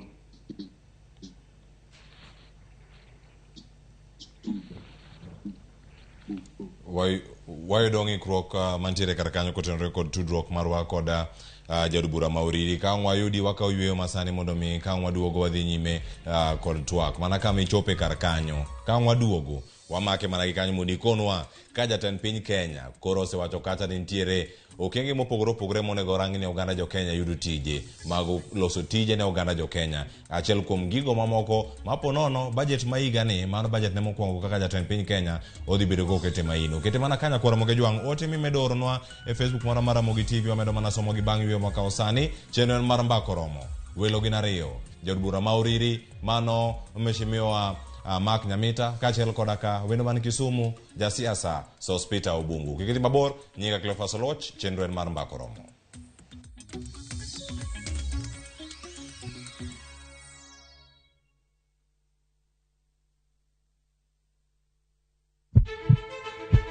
Sasa ya mawagamo muya wayudo ngima. Sasa ya mawayudo rieko wareso ngima ng'ato. Ductus arteriosus onego beni lorore, foramen oval onego beni lorore. Penj laktar kelo ng'eyo matut. Gero oganda gi puonj mok inyal yudo kumoro amora mag weche thieth. Iwacho ni gima koyud chon, tinyalo thiedhe ma ng'ato chang chuth. Kabisa. Or ote machuok gi penjo moluwore gi weche thieth. Tudri kodwa e nambani. Kata inyalo ywa tole nambani. Riwri kod Ruth Otieno wuok tich nyaka tich abich saa 12 odhiambo mana e Ramogi TV.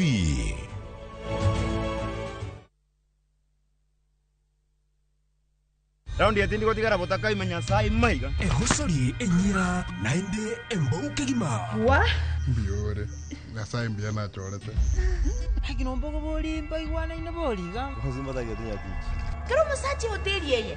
Ne raroch. Ombogo tabwatire baka. Ngitalite muntagochi. Otaite somoni yaku. Aseke njutata kitibosoku. Kulende kende tige kumutanga kulenda enibo amune mate yaye. Ayo muntako ire kiaraiga. Engo kunere. Tengera ege teacher. Ego soli enyeke gima. Yarule liko aseviu sasa bono.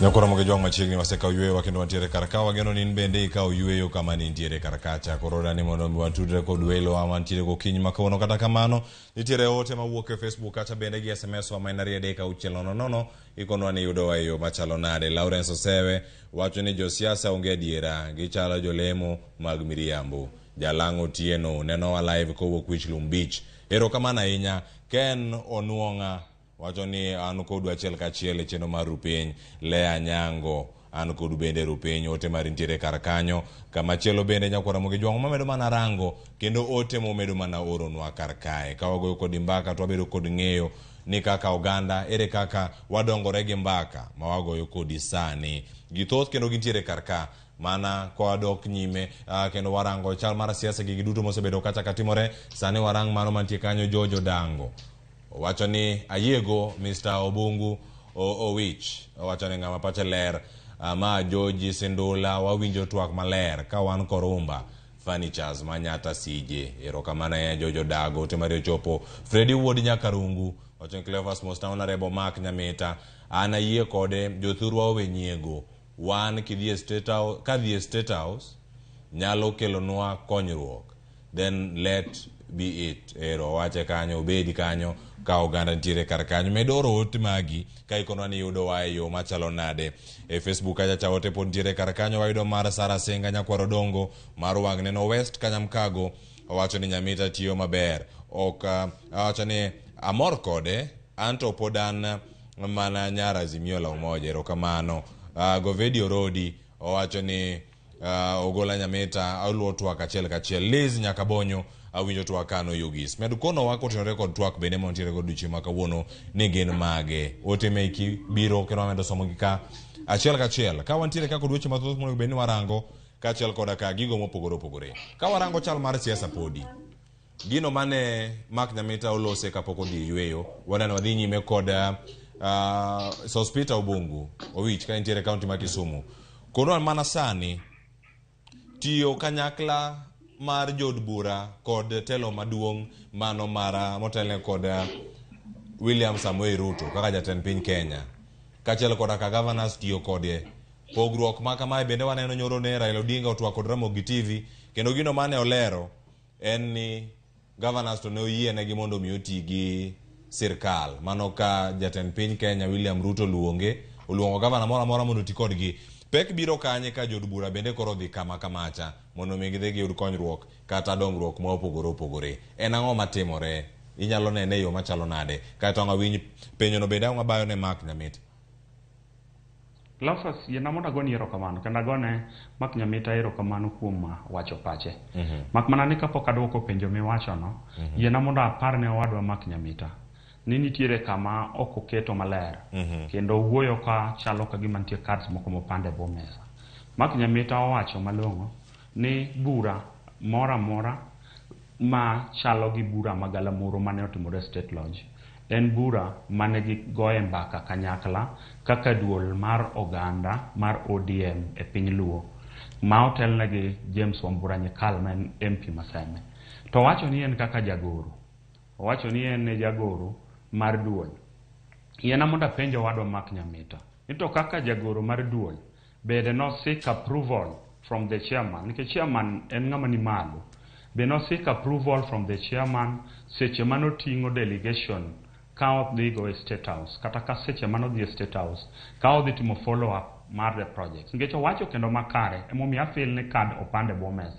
Ni seche mane gitero memorandum gi kane jo Kisumo osebedo ka e mesa karomo kod ker ka wacho mag kotelno gi gavana marwa mwaluoro Professor Nyong'o. To wacho ni gin ne giringo matek gi gavana mare mawuok Migori ka gibiro mondo gimbe giyudie thuolo mondo giket margi. Kane giketo margi, kane gin gi gavana gi wabunge mamoko magiwuogo Migori, chop nadi makendo koro sama koro luwo project to koro luwe kende ng'at achiel to weyo jogo mane gitero godo margi. Manyiso ni the interest mar the people, the entire people mar Migori koro oonge go at nikech ne gitero a memorandum as Migori. Koro kochopo to luwo mare owuon to weyo other leaders. Mano penjo madaero mar penjo. Mar ariyo maduong', yana moda wachi ni the constitution is clear. Constitution wacho ni we have two levels of government. One is the first government, mind the national government. Then we have the second government, mind the county government. The same constitution wacho ni they are separate but interdependent. Wacho ni gipogore to giduto giriwo paro kanyakla. Omane monyiso ni governors magwa mag gwenge ang'wen, tend gwenge ang'wen ma wan godo, Migori, Kisumu, Homa Bay gi Siaya, gin kod ratiro nikech gin giwegi gimbe gi run their own governments.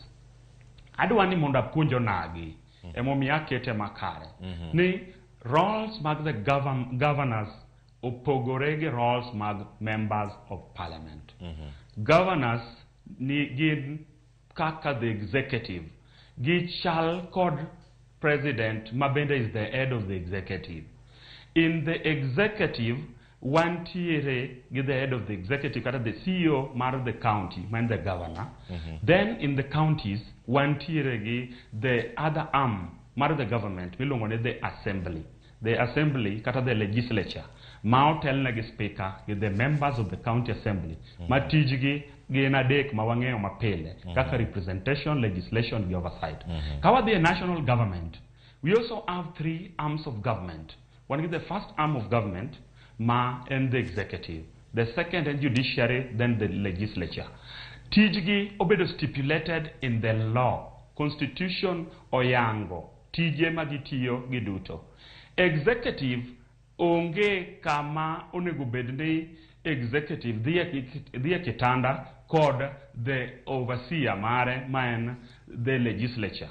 Nikech chik maduong' ma members of parliament timo and to keep the government in check by ensuring ni gigo maduto ma jopiny oseketo in terms of proposals ma jopiny dwaro ni mondo mi otimnegi kaka taxpayers, gigo obedo implemented to the latter by checking on the executive mondo ket gi tesre mondo gitimgi. Adwa na wach maler. Adwa na wach maler owadwa Cleophas. Wan kaka jo Kenya, tijwa maduong', our cardinal duty kata role is to pay taxes. Tich mar MP is to follow up on the project. Ka waduto kaka jo Kenya wanyalo ting'ore mondo wambe wadhi e State House mondo wa seek for development from State House. Do you see a scenario mar ni onyalo bedo matek? Omiyo an awacho maduong' kamae kapod anuoyo weche na mawacho ni party magwa manie Kenya duto te gibedo guided gi act mar the registrar, through Registrar of Political Parties Act. The act itself gives the political parties mandate to constitute organs gi kaka giriembo the political parties.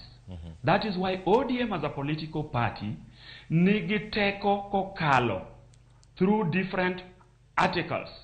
The article 92 mar the party ogive thuolo mar for the party discipline, kaka party nyalo chiwo thuolo ne members gi kuonde ma members gi should not go against.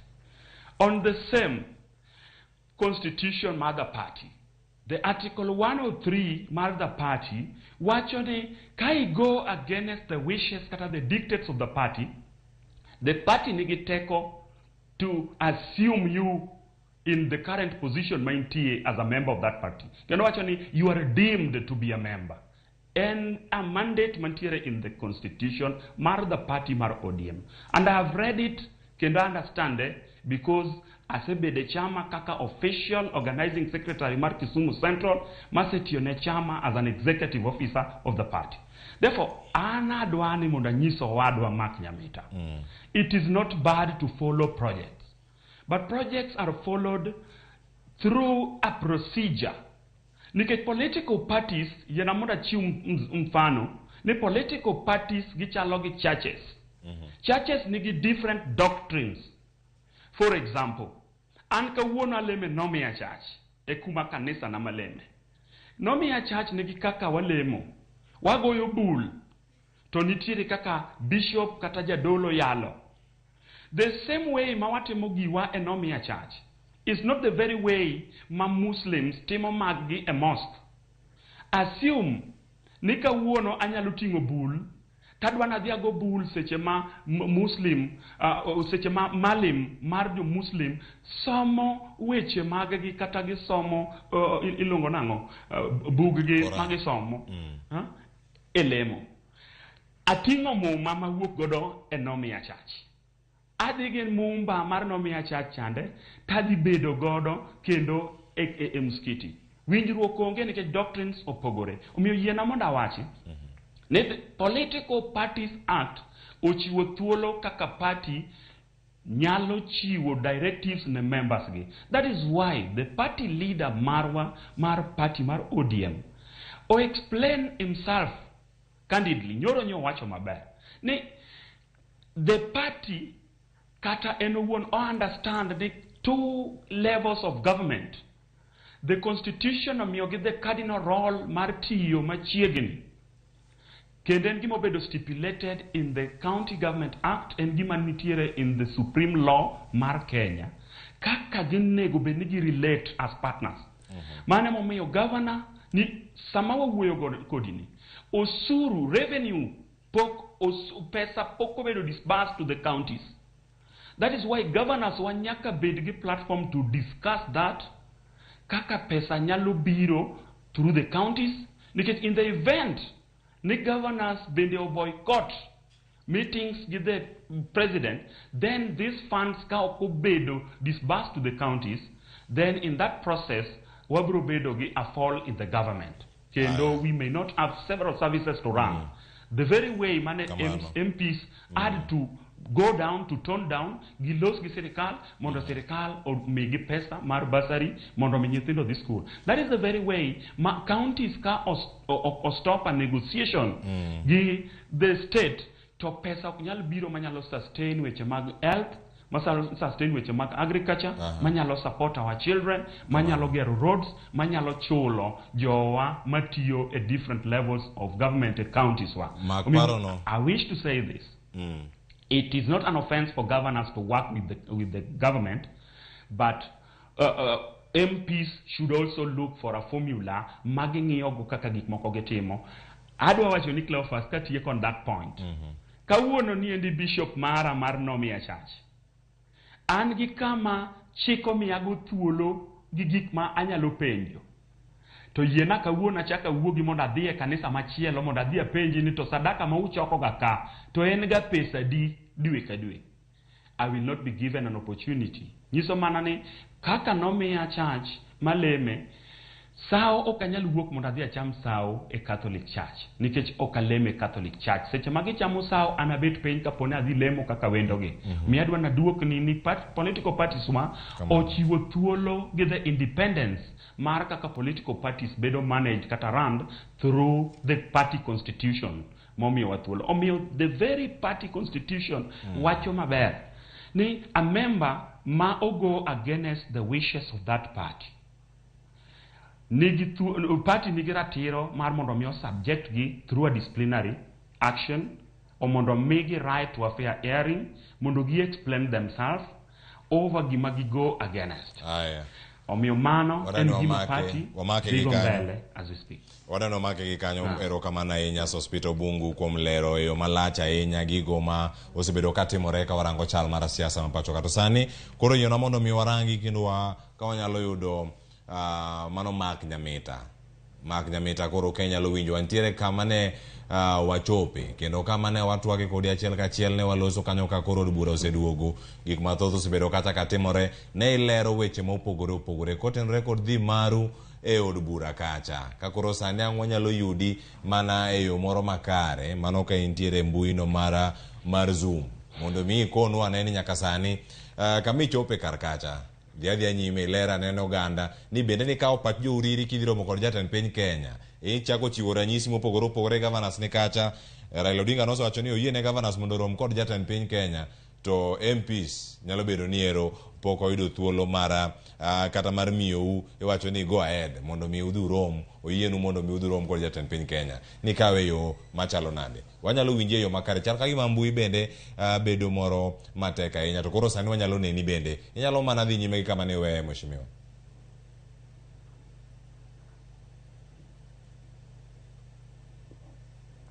Hello. Wanyalo winji kore yo makare. Erokamano ahinya. Mokwongo ago mos nikech chal ni network ne ok ber ahinya gi kama nitie.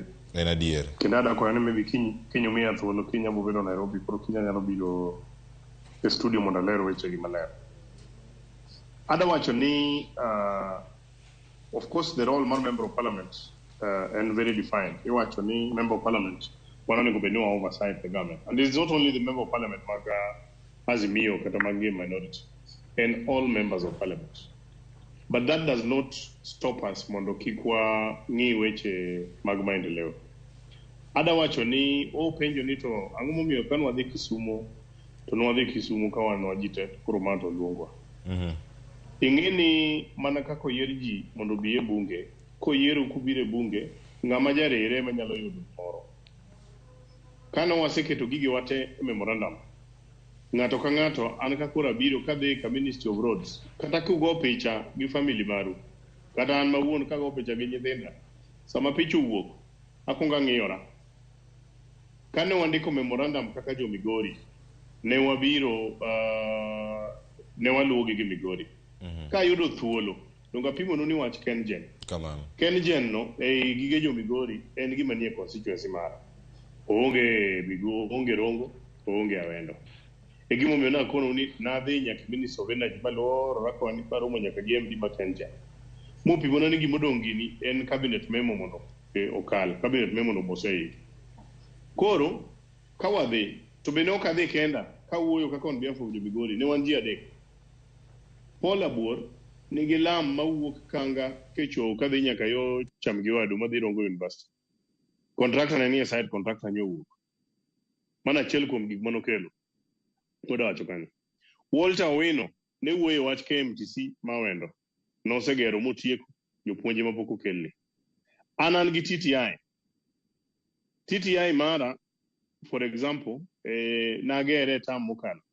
Nagolo pesa moko matin e CDF, to nochako akwayo pesa moko e sirikal. Sama nagero mara no, ntiere wajumbe mabe wan godo kata iluo. Mabe de oriore de TTI mag gioger. To samoro nikech en obede bunge orito mondo gik moko timre, mondo bio nikech en orito oversight e bunge ka. Samoro gino nok nyal timre. Mara no noger, sane nyithindo nitie. Aonge equipment. Nandike memorandum pet. Asedhi ka education. Sani endi pesa mantie inyalo mima na constituencies praberio. One constituencies praberio project. Constituencies praberio madhi yudo equipment bado je technical training.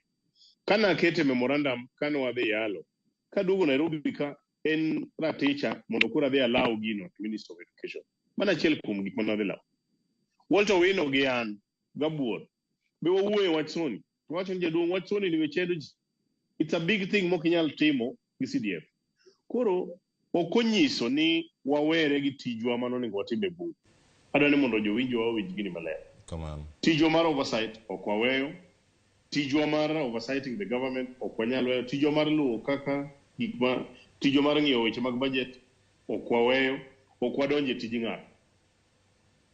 Pod wadhi timo kich sani kata kaka wadonjo e bunge ni, kata sani kaka wane committees. Obiro penjogi. For example, sama budget biro biro, ibo kel budget kwa neno koketo osuru mang'eny moko apar, obiro tamore. Kaka sani wawacho niya, kar sirikal maybe giduok pesa mang'eny ma gida keto go e weche mag gedo. Nikech kata wagero utego mang'eny samoro kwang'ero gi mang'eny ahinya. To ja Kenya onge gi pesa monyalo nyiewo godo ot. Samoro ok gibedo. Sani gikawo pesa no mondo gi invest back in the economy. Awinjo ka ji wuoyo wach subsidy. Subsidy en mana pesa ming'ado. Ka ok raise pesa ok unyal chiwo subsidy. Omiyo wan kata kwa dok sano dhi sirikal mondo gi invest back in the economy. Mondo ka giyudo osuru mang'eny, ka ginyalo pesa mang'eny, kasto mondo wang'ad subsidy. Nikech ng'eni sani pesa gowi be nyaka chul. ya koro tijwa kaka wajombe be wadhi tibe bunge anan gi pesa manyo kiti sani nyitimo supplementary budget nido ngadi ko kadhi ir minister mar roads to dia penje nomera samudhi timo supplementary kikungad na pesa kata kuwe ungade to ngade matis wena moro matis manya chake ko mano onge makosa kan to one pokwa ka opposition ma contrary gi position mar party ni siasa makuru doje igi jok moko koro wacho ni ngade oringo kama tadwa kono gi jogo mago koko gi ok gikony kata Raila Amolo Odinga nikech ka usiko ni ji ochiko wuok e chama to ji ochiko gi to pok wacho no wuok e chama une makoro unyiso une makoro welo duk utemo nyiso joko ni kata chama no ji oseringo to ng'ama oseringo kwa ODM to onge kata chiel manyaka sani nyalo wacho elela ni Mark Nyamita pod ja ODM jo moko orote kaka paro Sam wacho ni kendo maseni malicha ko wacho ka ni ko wuok ka duogo ana ni mondo nyisi kata un kaka jofwambo na wacho ka wachako wajo luo mabe wasomo maber statement mane kata wuok State House owacho ni jogi is a follow up meeting e mkutano mane wabedo godo Mwala kocha wambende wawacho the same jo Jubilee kanye dwada kane giwuok State House jo State House owacho ni ya jogi owacho ni gin koro gidwa dar e muungano mar Azimio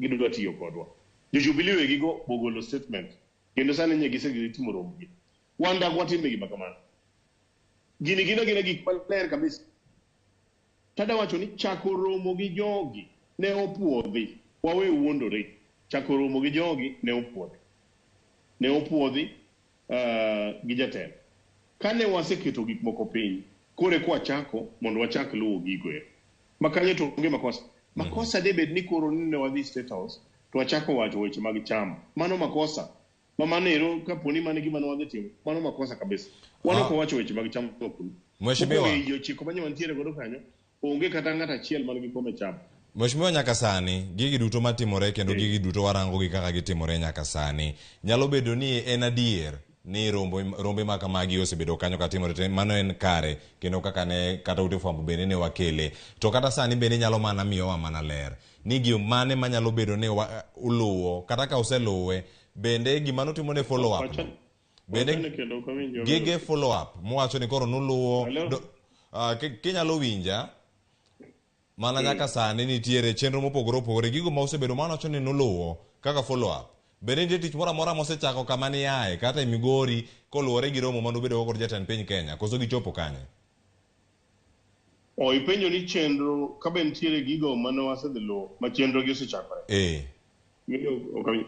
nitiere akoni ni for example wach mbogo mana dhi mondo alu mano wacho ni mondo cabinet odhi okabi ker nosingonwa mowacho niya jogo ketne godo cabinet paper odhi ng'iyo mondo gi approve tok supplementary budget kidhi ng'iyo ane kaka inyalo chaki anyalo koni kata sani endi ni chiro mantiere Mauriri mane wasebedo kwaye pesa mondo wago godo kabro the whole of the chiro mantiere Uriri pesa no osebedo allocated idhi miyogo tok supplementary ni pesa dhi mwalo kendo wadhi chaka tijno maber anyalo koni sama wantiere ni nitiere daraja mane akwayo nosidayude pesa moro matis to pesa moro ne poko obiro pesa no nosekete program pesa no dhi biro adhi gero ne ji daraja mamago mondo ji okal kanyero koro nitiere matin mosechakore kamano nitiere wach mar TTI equipping mar TTI mara midwaro equipment ma about 120 million nyo me directives the Minister of Education nie constituencies ma yudo equipment marwa nyaka bed achiel kuom koro nitiere madhi mbele gigi bok nyal tim dichiel chieng' achiel koro en mana dhiro mos kwa duoge bunge kwa duoge party ka wantiere ga agenda mar chama wabro luwo agenda mar chama no kaka dwarore mheshimiwa Mark Nyamita nitiere gik mopogore opogore matimore sane ka jod bura duto wuok ni koro dhie kar jot mar jatend piny Kenya mondo mi gilu dongruoge mopogore opogore odhi chalo nade mondo mi dongruoge maka magi obi koso jok moko bende beta wacho ni oyo wan warito mondo mi gik maka magi otimre kade ok idhi ponono e romo makamano TTI gik moko duto miwacho kanyo bende de osechakgi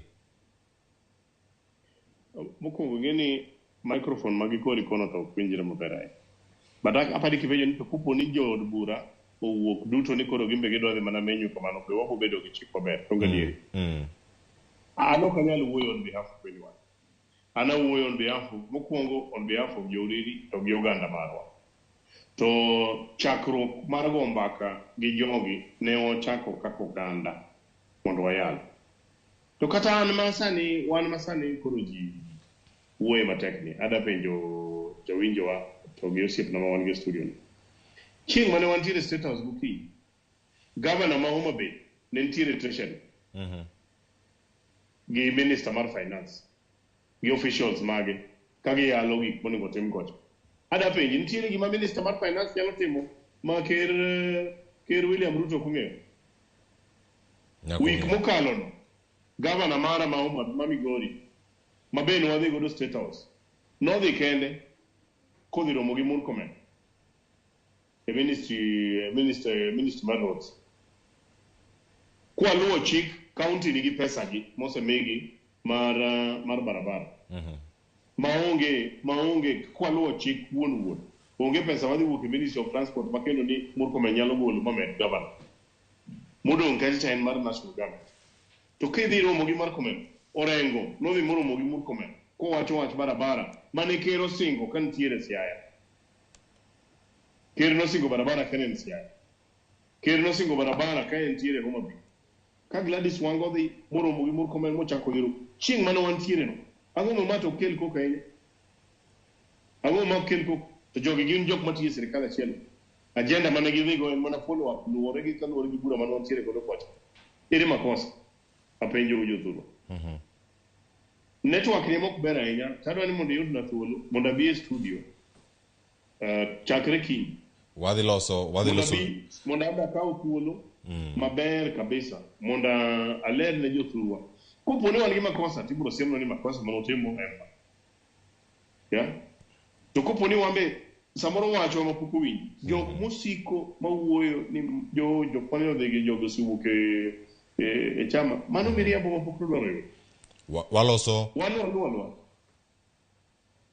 waloso chenro kendo ka waseloso chenro yo moro makare bende network ma watimo zoom ni ok ber ahinya koro abi abeda one on one studio erokamano kik oganda wa roch pachgi ni samoro wajumbe mane giyiero samoro we tije mane gitimo wan wadhi on their behalf mondo walaw gigo mane gidwaro. Gima ne onego jogo tim nonego ng'iyo wach niya jogi nyicho dhi menyo duge kamano bang'e gachiel higni 2 Mheshimiwa Mark Nyamita ne dhi manyo ang'o mikelo duge dieri bang'e higni 3 ng'ane ne dhi manyo ang'o manikelo. To wan kaka oganda Luo jatendwa mar siasa to pok olokore be pod ok dhi lokore machiegni. Erokamano ahinya Mark Nyamita, mano jaod bura ma Oriri ochiwo ler yo ma en ong'eyo kendo oyudo yo moro makare mano kotenore kod chal mar wach manyaka sani bende osebedo kacha kamienjo kendo kakwako gwenge mopogore opogore. Okinyi ma kawuono wan gi wendo bende e kaunti ma Kisumu. Wadani mondo mi kang' watieko twak manyo koromo saa 5 wayudo chenro moro makare kaka bende Mheshimiwa Mark Nyamita wacho kanyo ni waluonge kendo e studio mondo mi walosi ndalo pod thoth. Wantiere kanyo gi odiochieng' ma kiny, chieng' tich ang'wen, chieng' tich abich pod wantiere karka mondo mi watwagi. Wabiro thuolo mondo mi waluonge studio to sani pod wadhi nyime mana gi twak. E kinde ma wantie sani yiena mondo mi warangi kaka inyalo ti gi yore mopogore opogore. Sani bende wantiere koda chal maroro gino mopogore opogore ka wantiere kaunti ma Kisumu mano ka wantiere kod wendo mano Sospita Obungu mondo lernwa ni nyaka sani nitie gik mathoth madhi mbele. Wacho ni sani bende chal mar siasa bende rombe gi bende jadonje ga. Sani kono akona bende mana maling'ling isewinjo kanyo ni alam sani bago giko dira ka giko dira mano ka gitimore counties mopogore opogore. Kawuono nitiere bur Nairobi ka iwacho ni lamo mondo mi oro bende odog piny. Mago kod moko bende mapo nono Mark Nyamita nomulo kane oloso nyalo miyo ane pachi itinene yo machalo nade kata uchumi bende ochopo kama idhi lemne kosoyo. Wadwa Cleophas yiena mondo awach ne jo Kenya ka giwinja kamoro ma gintie ne gik moko osetimore makare e piny Kenya kendo wachalo welo e pinywa wawegi ma wachule osuru monyuolwa ma wantiere ma wane citizens. Adwa ni mondo achak akonyra kod owadwa Mark Nyamita ni adwa nanyise ni asewacho chien kocha ni governors wa nigi teko mar rado kod ker kapok adoko e penjo mibireni. Kamano. Gin gi teko mar rado kod ker nikech gin bende gin head of government kendo gin be gi run their own governments. Omiyo ginyalo rado to negotiate on several other things. Omiyo partnership mantiere between county and national government en gima obedo enshrined in the Kenyan constitution. Adwa nachaka wach na wadwa ni ok rach ka mbunge nyalo luwo projects ma onego bed ni biro. But adwa nachaka nyise kendo maber kabisa ni kapenje achalo ka gima apenje ni to bang' ka nosewuok e od jot mar ker bende noyude thuolo modhi obedo piny gi party leader ma en Raila Amolo Odinga mopimo ne ni mae gi mae gi mae gi mae ema nyaringo luwo kopogore gi meny manyomenygi ma jopiny oneno ni kare nye giluchore ma gidhi e State House. En ang'o omiyo onego dhir Raila Odinga tok oseromo kod William Ruto noyiere kod jouriri kuom ranyisi? En ang'o ma kete ni ochuno nyaka odogi Raila Odinga mondo opimne wach ka gik moko dhi? Gimomiyo nyaka odogi Raila Amolo Odinga oyiere kod jouriri through a political party. Oyiere kod jouriri to vehicle motere e bunge en ODM. And ODM nigi constitution ma wacho bende kaka gin bende gidwaro mondo dongruok oke kor gwenge ma wantiere kata mane constituencies ma wantiere. So ok en makosa mar ka en owuok od jot mar ker to chako dhi opimo ne jatende momiye tiket modhi odonjo godo e bunge. Yena mondo awach ni Cleophas kaka jasiasa ni wang'e waduto ni jowagi ka nye gitimo campaign manyoro kaka nye giringo campaign ma 2022. Thoth jowagi eki ne gin jowa ma nye ODM ma nyokonyo maka de ODM okonyo gi ok de gibede kombe ma gintiere nikech nye giringo ka gitimo campaign ka giwacho ni wadhi konyo baba malo. Omiyo baba en party leader. Omiyo onge rach ka gidok gi share kod baba gik mane gidhi sumo kama chielo. Mano en gima nitie. Achaka wach ni kendo. Gima nyocha obuoga en ni en paro manyocha neno ka ker chalo nigo nikech ker ka ng'iye malong'o to kochal ka gima ne en gi chuny maber mar romo kod oganda wago mondo wach kod gi dongruok ma kako dhi kelo dongruok e kor gwengegi. No chal ka gima odwa kelo anjao kata tungni e chama mar ODM nikech iyudo makare ni jowagi kika nodonje State House picha nowuok e State House ma reach the public kapok kata information ma gima notero jogi eki e State House obedo discussed ma ji ong'eyo manyiso ni that was a political process. Ne ok en gima no ken a development process, ne a political process machal ka gima nodwa kelo tungni mondo the conversation mobede public en ni party mar ODM gore kendgi giwegi. That is a psychological war.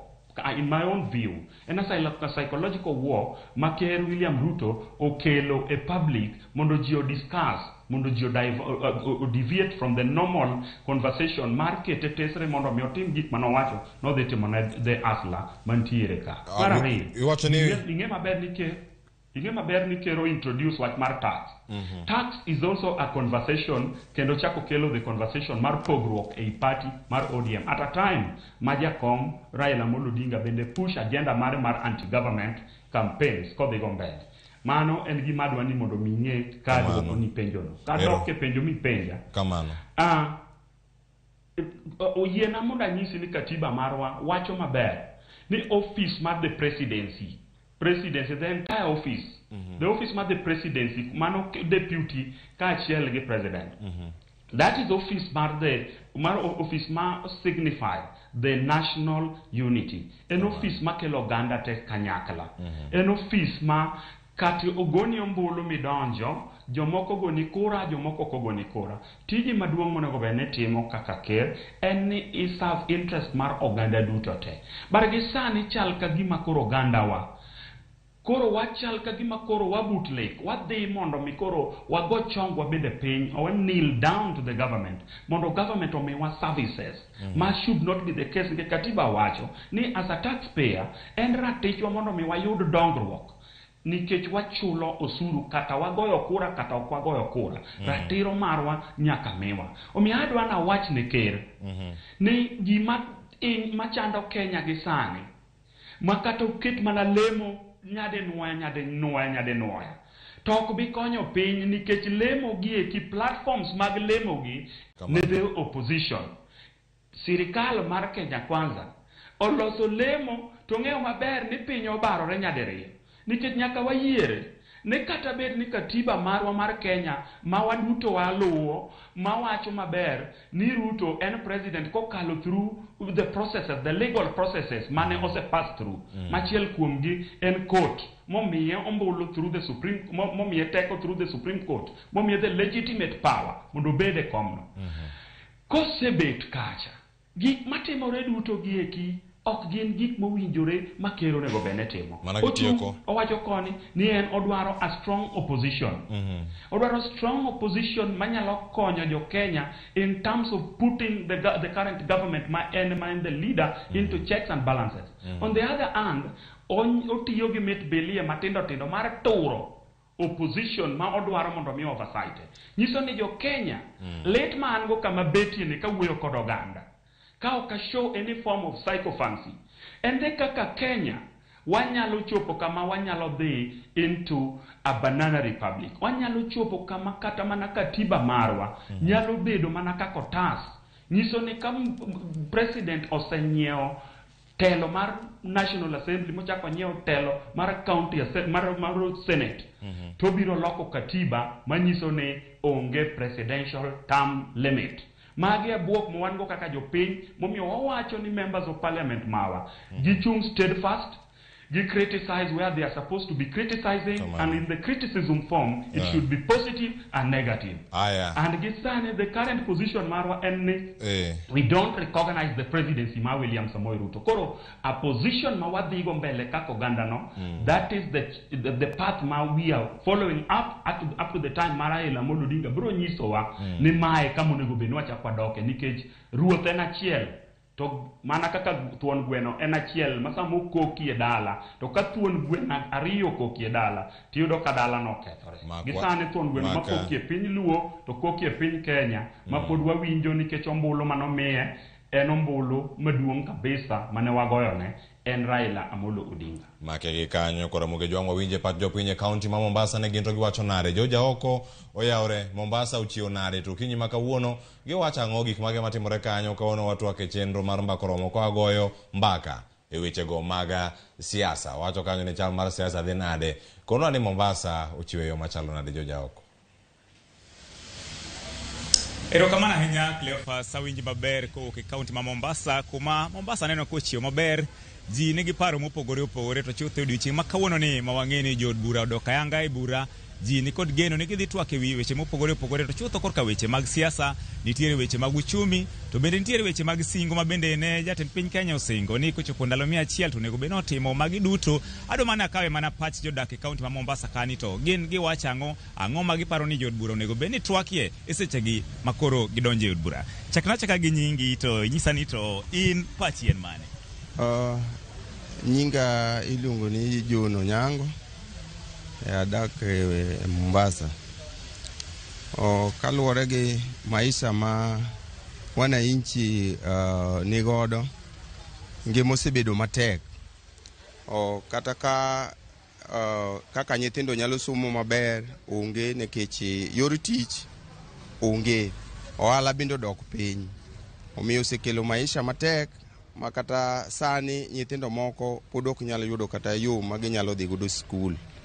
To sirkal bende no promise wananchi gik monego bed ni ginyalo timo ne wananchi. Ka sirkal modonjo matiyo sani nowacho ni bang' 100 days gibiro tekeleza e weche machalo kaka uchumi, weche machalo kaka corruption, weche machalo kaka mag schools and farming. Iparo ni sani koro wang'e ni jood bura dohoro donje bura yanga. Ang'o gini monego beni gitwake kata onego beni gimiyo priority e twak margi sama koro gidonjo ni? Sama gidhi donjo e od bura ni, gima onego giket mokwongo, onego giketi wach mar uchumi mar piny. Nikech uchumi mar piny dhi marach. Erokamano ahinya. Wayude pach jadak machielo chaka gi nyingi tinyiso ni to pachien mane kwang'iyo weche mag seche mang'eny jod bura koro odok e bura yanga. Erokamano, an iluonga ni Kennedy Odhiambo Koi. Ana jadak ma Mombasa.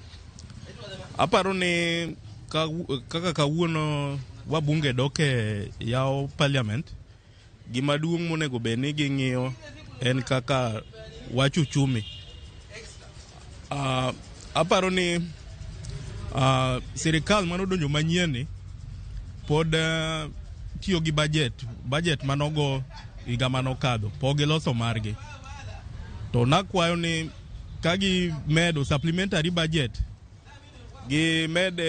gikete kaka gikete pesa moko kaka ginyalo duoko go wach mogo piny, nikech sani adier kech ng'eny, gik mang'eny, kuo mar dhok kaka uneno gik matimore Turkana kocha, ma nikech en uchumi mozorota. Mar ariyo, pesa adwa ni gi wuoye wach basari, giket basari ni obed constitutional, gikete katiba, nikech adier basari no konyo. To be adwa ni adier basari ni kadipo ni ogikabe katiba, to gikaw basari ni gi start from the grassroots, from schools. Hapa ni jopuonj ma puonjo nyithindo, ging'e nyithindo ma jochan ma basari ni onego bed ni konyo. Basari ni ok onego bed ni ituga tuga go imiyo nyaka jok moko ma nigi uwezo. Ang'o madiere wacho wi wach romo? Waneno ka Azimio dhiga mbele gi romo mopogore opogore pacho ka, yani in pachien mane kaluwore gi weche mag romo makamagi. Okay, pache ni okrach nikech entiere katiba, to be sirikal be nyaka obed gi upinzani manyalo pinge, manyalo kokadho matin oko e ndara to nyalo duoke yo. Koro en gima ber gi kipon. Erokamano. Wayude pach jadak machielo suda machiegni kae, chakna gi nyingi tinyiso ni to pachien mane bunge oyaw ayanga, siasa waneno kotwere, ntiere singo manochika ndalo 100 waneno kosekalo, in pachien mane? Okay, an iluonga ni Peter Otieno, ana jadak ma Mombasa kae, e dala ma Nyali constituency. Kaluwore gi gik matimore e Kenya kae, mokwongo abro wacho ni bunge idhi yaw kawuono, to yapo mar bunge daher mar kwayo wabunge wa ni wayiero gi mondo gitinwa e od bura. Apani wan gi katiba mane wagone kura 2010. Katiba no omiyo wabunge ngufu. Chike duto te gi development mora e Kenya ka sani iloso e parliament. Ang'eyo ni sani gin gi supplementary budget ma gidhi ng'iyo. E supplementary budget kae e kama wabunge onego bed ni dhi keto e development ma mbunge ka mbunge dwaro. Ok wadwaro wabunge maduoko wa e dark days mane wabunge dhi go chong gi piny State House, timiyo gi basha to giduogo giongo go jopiny. Sani katiba olosi maler ma opogo. Wan gi sidienje ariyo mar telo. Wan gi county government gi national government. Governor ka mbunge dwaro kata osiptal, to ng'ama yot monyalo dhi ire mondo oketne osiptal e constituency mare en governor, not president. Mar ariyo, ka wuoyo e weche mag bursaries, daher mar kwayo ni wabunge otem matek mondo mi bursaries ogol e lwet wabunge go. Bursary odoge Ministry of Education mondo mi pesa ma sirikal tere skunde ka skunde ne nyathi ka nyathi 22,000 gi 10,000 omede. Apani jo Azimio ne oketo somo ne gidhi miyo wa somo manono kochakore primary nyaka secondary. En gima sirikal nyalo channel maber moloyo ywaruok gi gik moko ma wabunge kawogo mileage constituency ni gikonyo ji, to magi pesa wa ma en osuru wa ma wane mwagolo. Koro daher mar kwayogi ni gipitisha gini pes mag bursaries oter ne Ministry of Education, o channel pesa ni e skunde direct ne nyithindo moloyo kelno wabunge odong' mana gi a few things ma ginyalo timo e constituency. E romo madhi mbele, adiera pile pile ka ng'ato kwali kata ka okwali to nyaka igo ywor. To sami go ywor, jogweng' biro yworo mondo konyi owinji ni to ng'ane ang'o matimore ne. Sani tok bang' dweche 6 nyaka ne wago e yiero, ne waling'. To ka waduogo wayudo ni dherwa manyicho kwal ni kamoro ma wang'e ni en kama nyaka waluwe mondo wabwa kawe. Mogik, ne sirikal mar William Samoei Ruto. Sirikandni no oyude e msingi mar miriambo.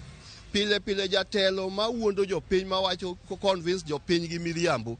Seche mise donje loch, Nyasaye pando ni rieko minyalo tiyo godo. Aparo ni e sechegi onego wadoge wi chongwa matut mondo waful richowa ne Nyasaye mondo miwa rieko kaka Kenya nyalo dhi mbele. To ka okamano to pod wabiro medo thagore, ji dwa medo thagore, kech dwa medo theko, dhok dwa tho, gik moko dwa timore Kenya ka nikech ok waikore mar mondo mi wawach adiera.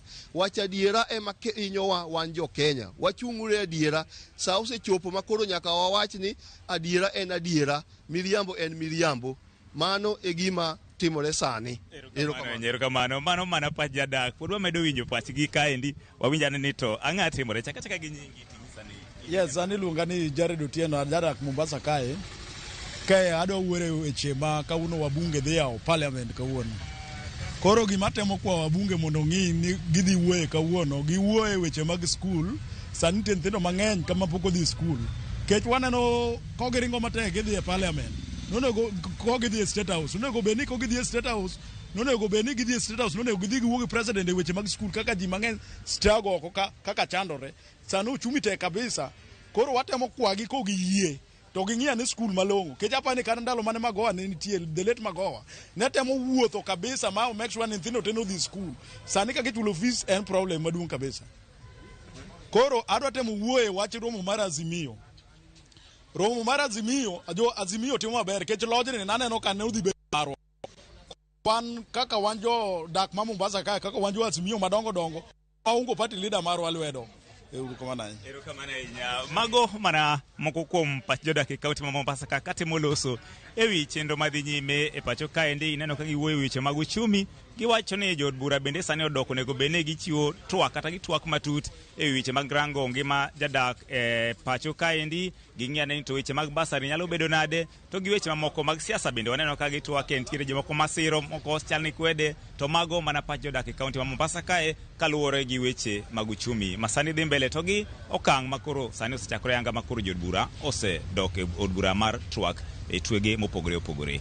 George Aoko, Ramogi TV, Mombasa.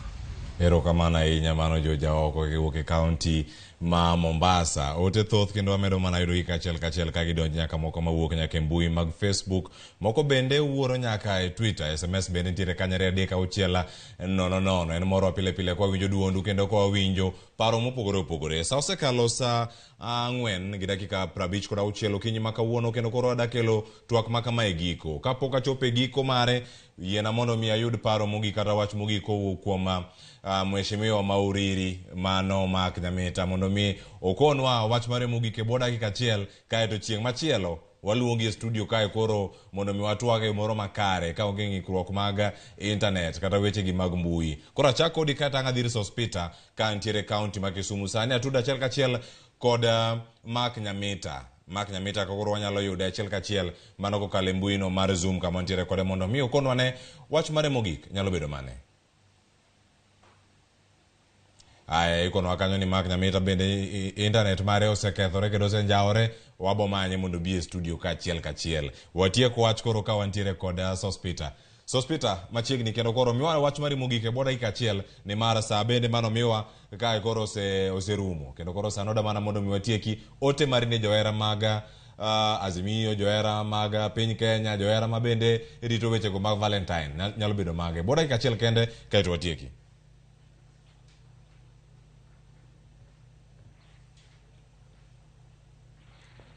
Aya, nyalo bedo ni okwa yude yo moro makare bende, akwayo mondo mi ogochne kendo mondo mi wayud ote mare mogik. Kata kamano wayuda ne ote mowuok e Facebook acha ne giwacho nade mago feedback kata ka gintiere kar kanyo ne achiel 2 3 moko mantiere kanye mbui mar Facebook. Nitiere Honorable Joseph Sefuna nigi ote mopogore opogore kanyo nigi ote mare. Wanyalo yudi e yo machalo nade ka wanyalo yudo ote mag Facebook. Ajmal Ofweneke wacho ni wabunge otim tich mane oterogi e od bura e bunge. Wacho ni State House ok yale chike. Nyamita tiyo ne jouriri maber kendo wamor. But wach mar dhi kuom Ruto to wadagi. Chunywa pod lit. Ote machielo mantiere kar kanyo ka wanyalo mana yude. mondo mi ang wayud Flavian Harriet Alango wacho ni Cleophas morning most na jatelo I'm following nikiwa Awasi ananeno ni tiyo kata romo gi jatend piny Kenya onge shida. Erokamano ahinya kuom ote mari bende wayude kar kanyo achiel kachiel. Owang' Martha wacho kanyo ni josiasa mapacho ka ng'eny to wigi osewil ni jopiny gi jopiny dwachgi ema giketo mbele. Uchumi sani to koro nitiere osedonje ICU. Erokamano ahinya. Kamachielo bende Govedi Orodi wacho ni Nyamita en ja ODM kendo chunye kod pache te ohero Raila Amolo Odinga. Waweuru keto siasa e weche dongruok manyalo konyo oganda Luo. Cleophas wuoth Uriri ine kod wang'i kaka injinia osetiyo ne jo Uriri. Abo biro Uriri. Uriri koro nyaka ta chope okinyi ma kawuono. Ote mamoko bende mantiere kar kae nitiere ote mara Peresa Dhiambo. Owacho ni Bungu wacho adieri e yo makare mano sospita kendo luo twak e yo moro makare. Koro iko nane waseyudo sospita Obungu miwane pachi koro kangwa tieko twak. Nyaka sani ote mari mogik nyalo bedo mane nikech biche roseromo onego bedi koro wawuok kar ka. Koro agole dakika achiel akete nyiriri 30 imose jodak makondele bende. Kamano madong Cleophas kenda mora ahinya odiochieng' ma kawuono kumiya thuolo mondo atwag kod oganda Jokanyanam. Yena mondo awach ne oganda Jokanyanam lweny mane wadhiye pok orumo kendo waikre kaka oganda ni pod wan e kedo. To sama un e kedo en gima nyalo bedo malit ahinya ka isekao jawasigu kendo idiyo piny. To wadu miparo nonego bed ni konyi mondo mi utiek jawasigu ema ywayo tiendi mondo jawasigu ochwoyi gi tong'. Mano en gero manyiso godo ogandawa gi jogo duto manyo yier kod ombulu magin wabunge ni sani e kinde monego gichung'ie gi Raila Amolo Odinga motegno kendo gibedie toke gikonye dhiro ajenda mare mar konyo Kenya mangima. Raila Amolo Odinga ose negotiate for developments mang'eny mathoth kabisa. Kata Kisumo kae ka wanyalo kwano port, wanyalo kwano projects mang'eny kabisa moseloso Kisumo kae kane gin kod owadgi moluoro Uhuru Muigai Kenyatta kane gin e handshake. Okawach ni Raila dhi handshake kaachiel kod Ruto mondo dongruok obi. But awacho ni Raila Amolo Odinga ok go adhoge nono. Kinde odhir wach to odhiro nikech oganda ok winj maber. Weche mag taxes kaka sani waloso wan kaka jopiny. Nitie gik mathoth ahinya kabisa ma ok timre yo makare kendo amor gi ja Mombasa no nikech oketo weche tek kaka onego bed ni iwachogi. Ker ma wan godo masani yena muda nyiso wadwa Nyamita ni kik agoge ahinya kendo kik obed gi mor ahinya ni gik mowachogo ibiro tim. Kidek nolokre jamiriambo nikech ker ma wan go sani nosewuotho e Kenya kaka ne deputy president. Launch project mathoth monyiso jo Kenya ne dhi timore. Projects nyaka sama wuoyo kodi niendi giduto gi stall kendo onge mosetimore kata achiel. Ma be chal mana mit bilie modhirne mana matin mana kaka chal kaka ng'ano madwa mako gweno. Bolo ne oduma to ka gweno osebiro kata onyalo nindo piny to gweno oketo oduma e bunde to gweno sodho bunde sodho oduma to make kanyo to odhi ochamo gweno. Mano gima nyis Nyamita ni mano bende gima nyalo timore negi kaka jogo manyodhi e State House. Erokamano ne sospita. Mano e giko margi e siasa. To katieko kago erokamano jo party ma Kisumu county kanyoro nyewa romo kotelnwa gi Polakeo ma wa discuss kaka wadhi bedo kendo wadhi rwako nyasi maduong' ma wadhi timo ma Raila Amolo Odinga biro ka tarik 18 ma en chieng' ngeso wan gi rally Kisumo.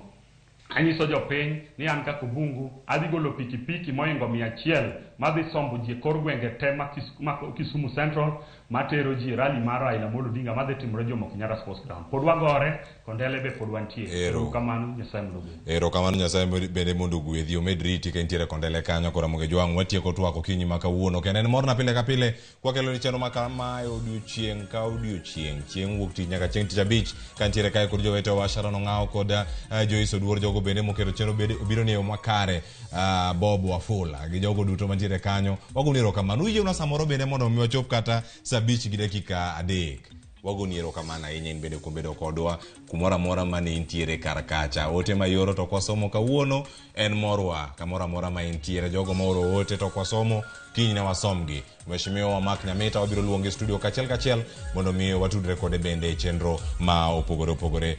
Luongane Cleophas Oluoch nen mora mar kelo chenro duche ma kawuono chieng' tich ariyo ma en chieng' Valentine's Day.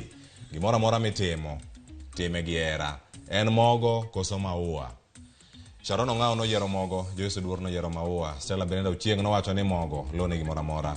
An ayiero mogo gi maua. Gibigi te, oriti masani.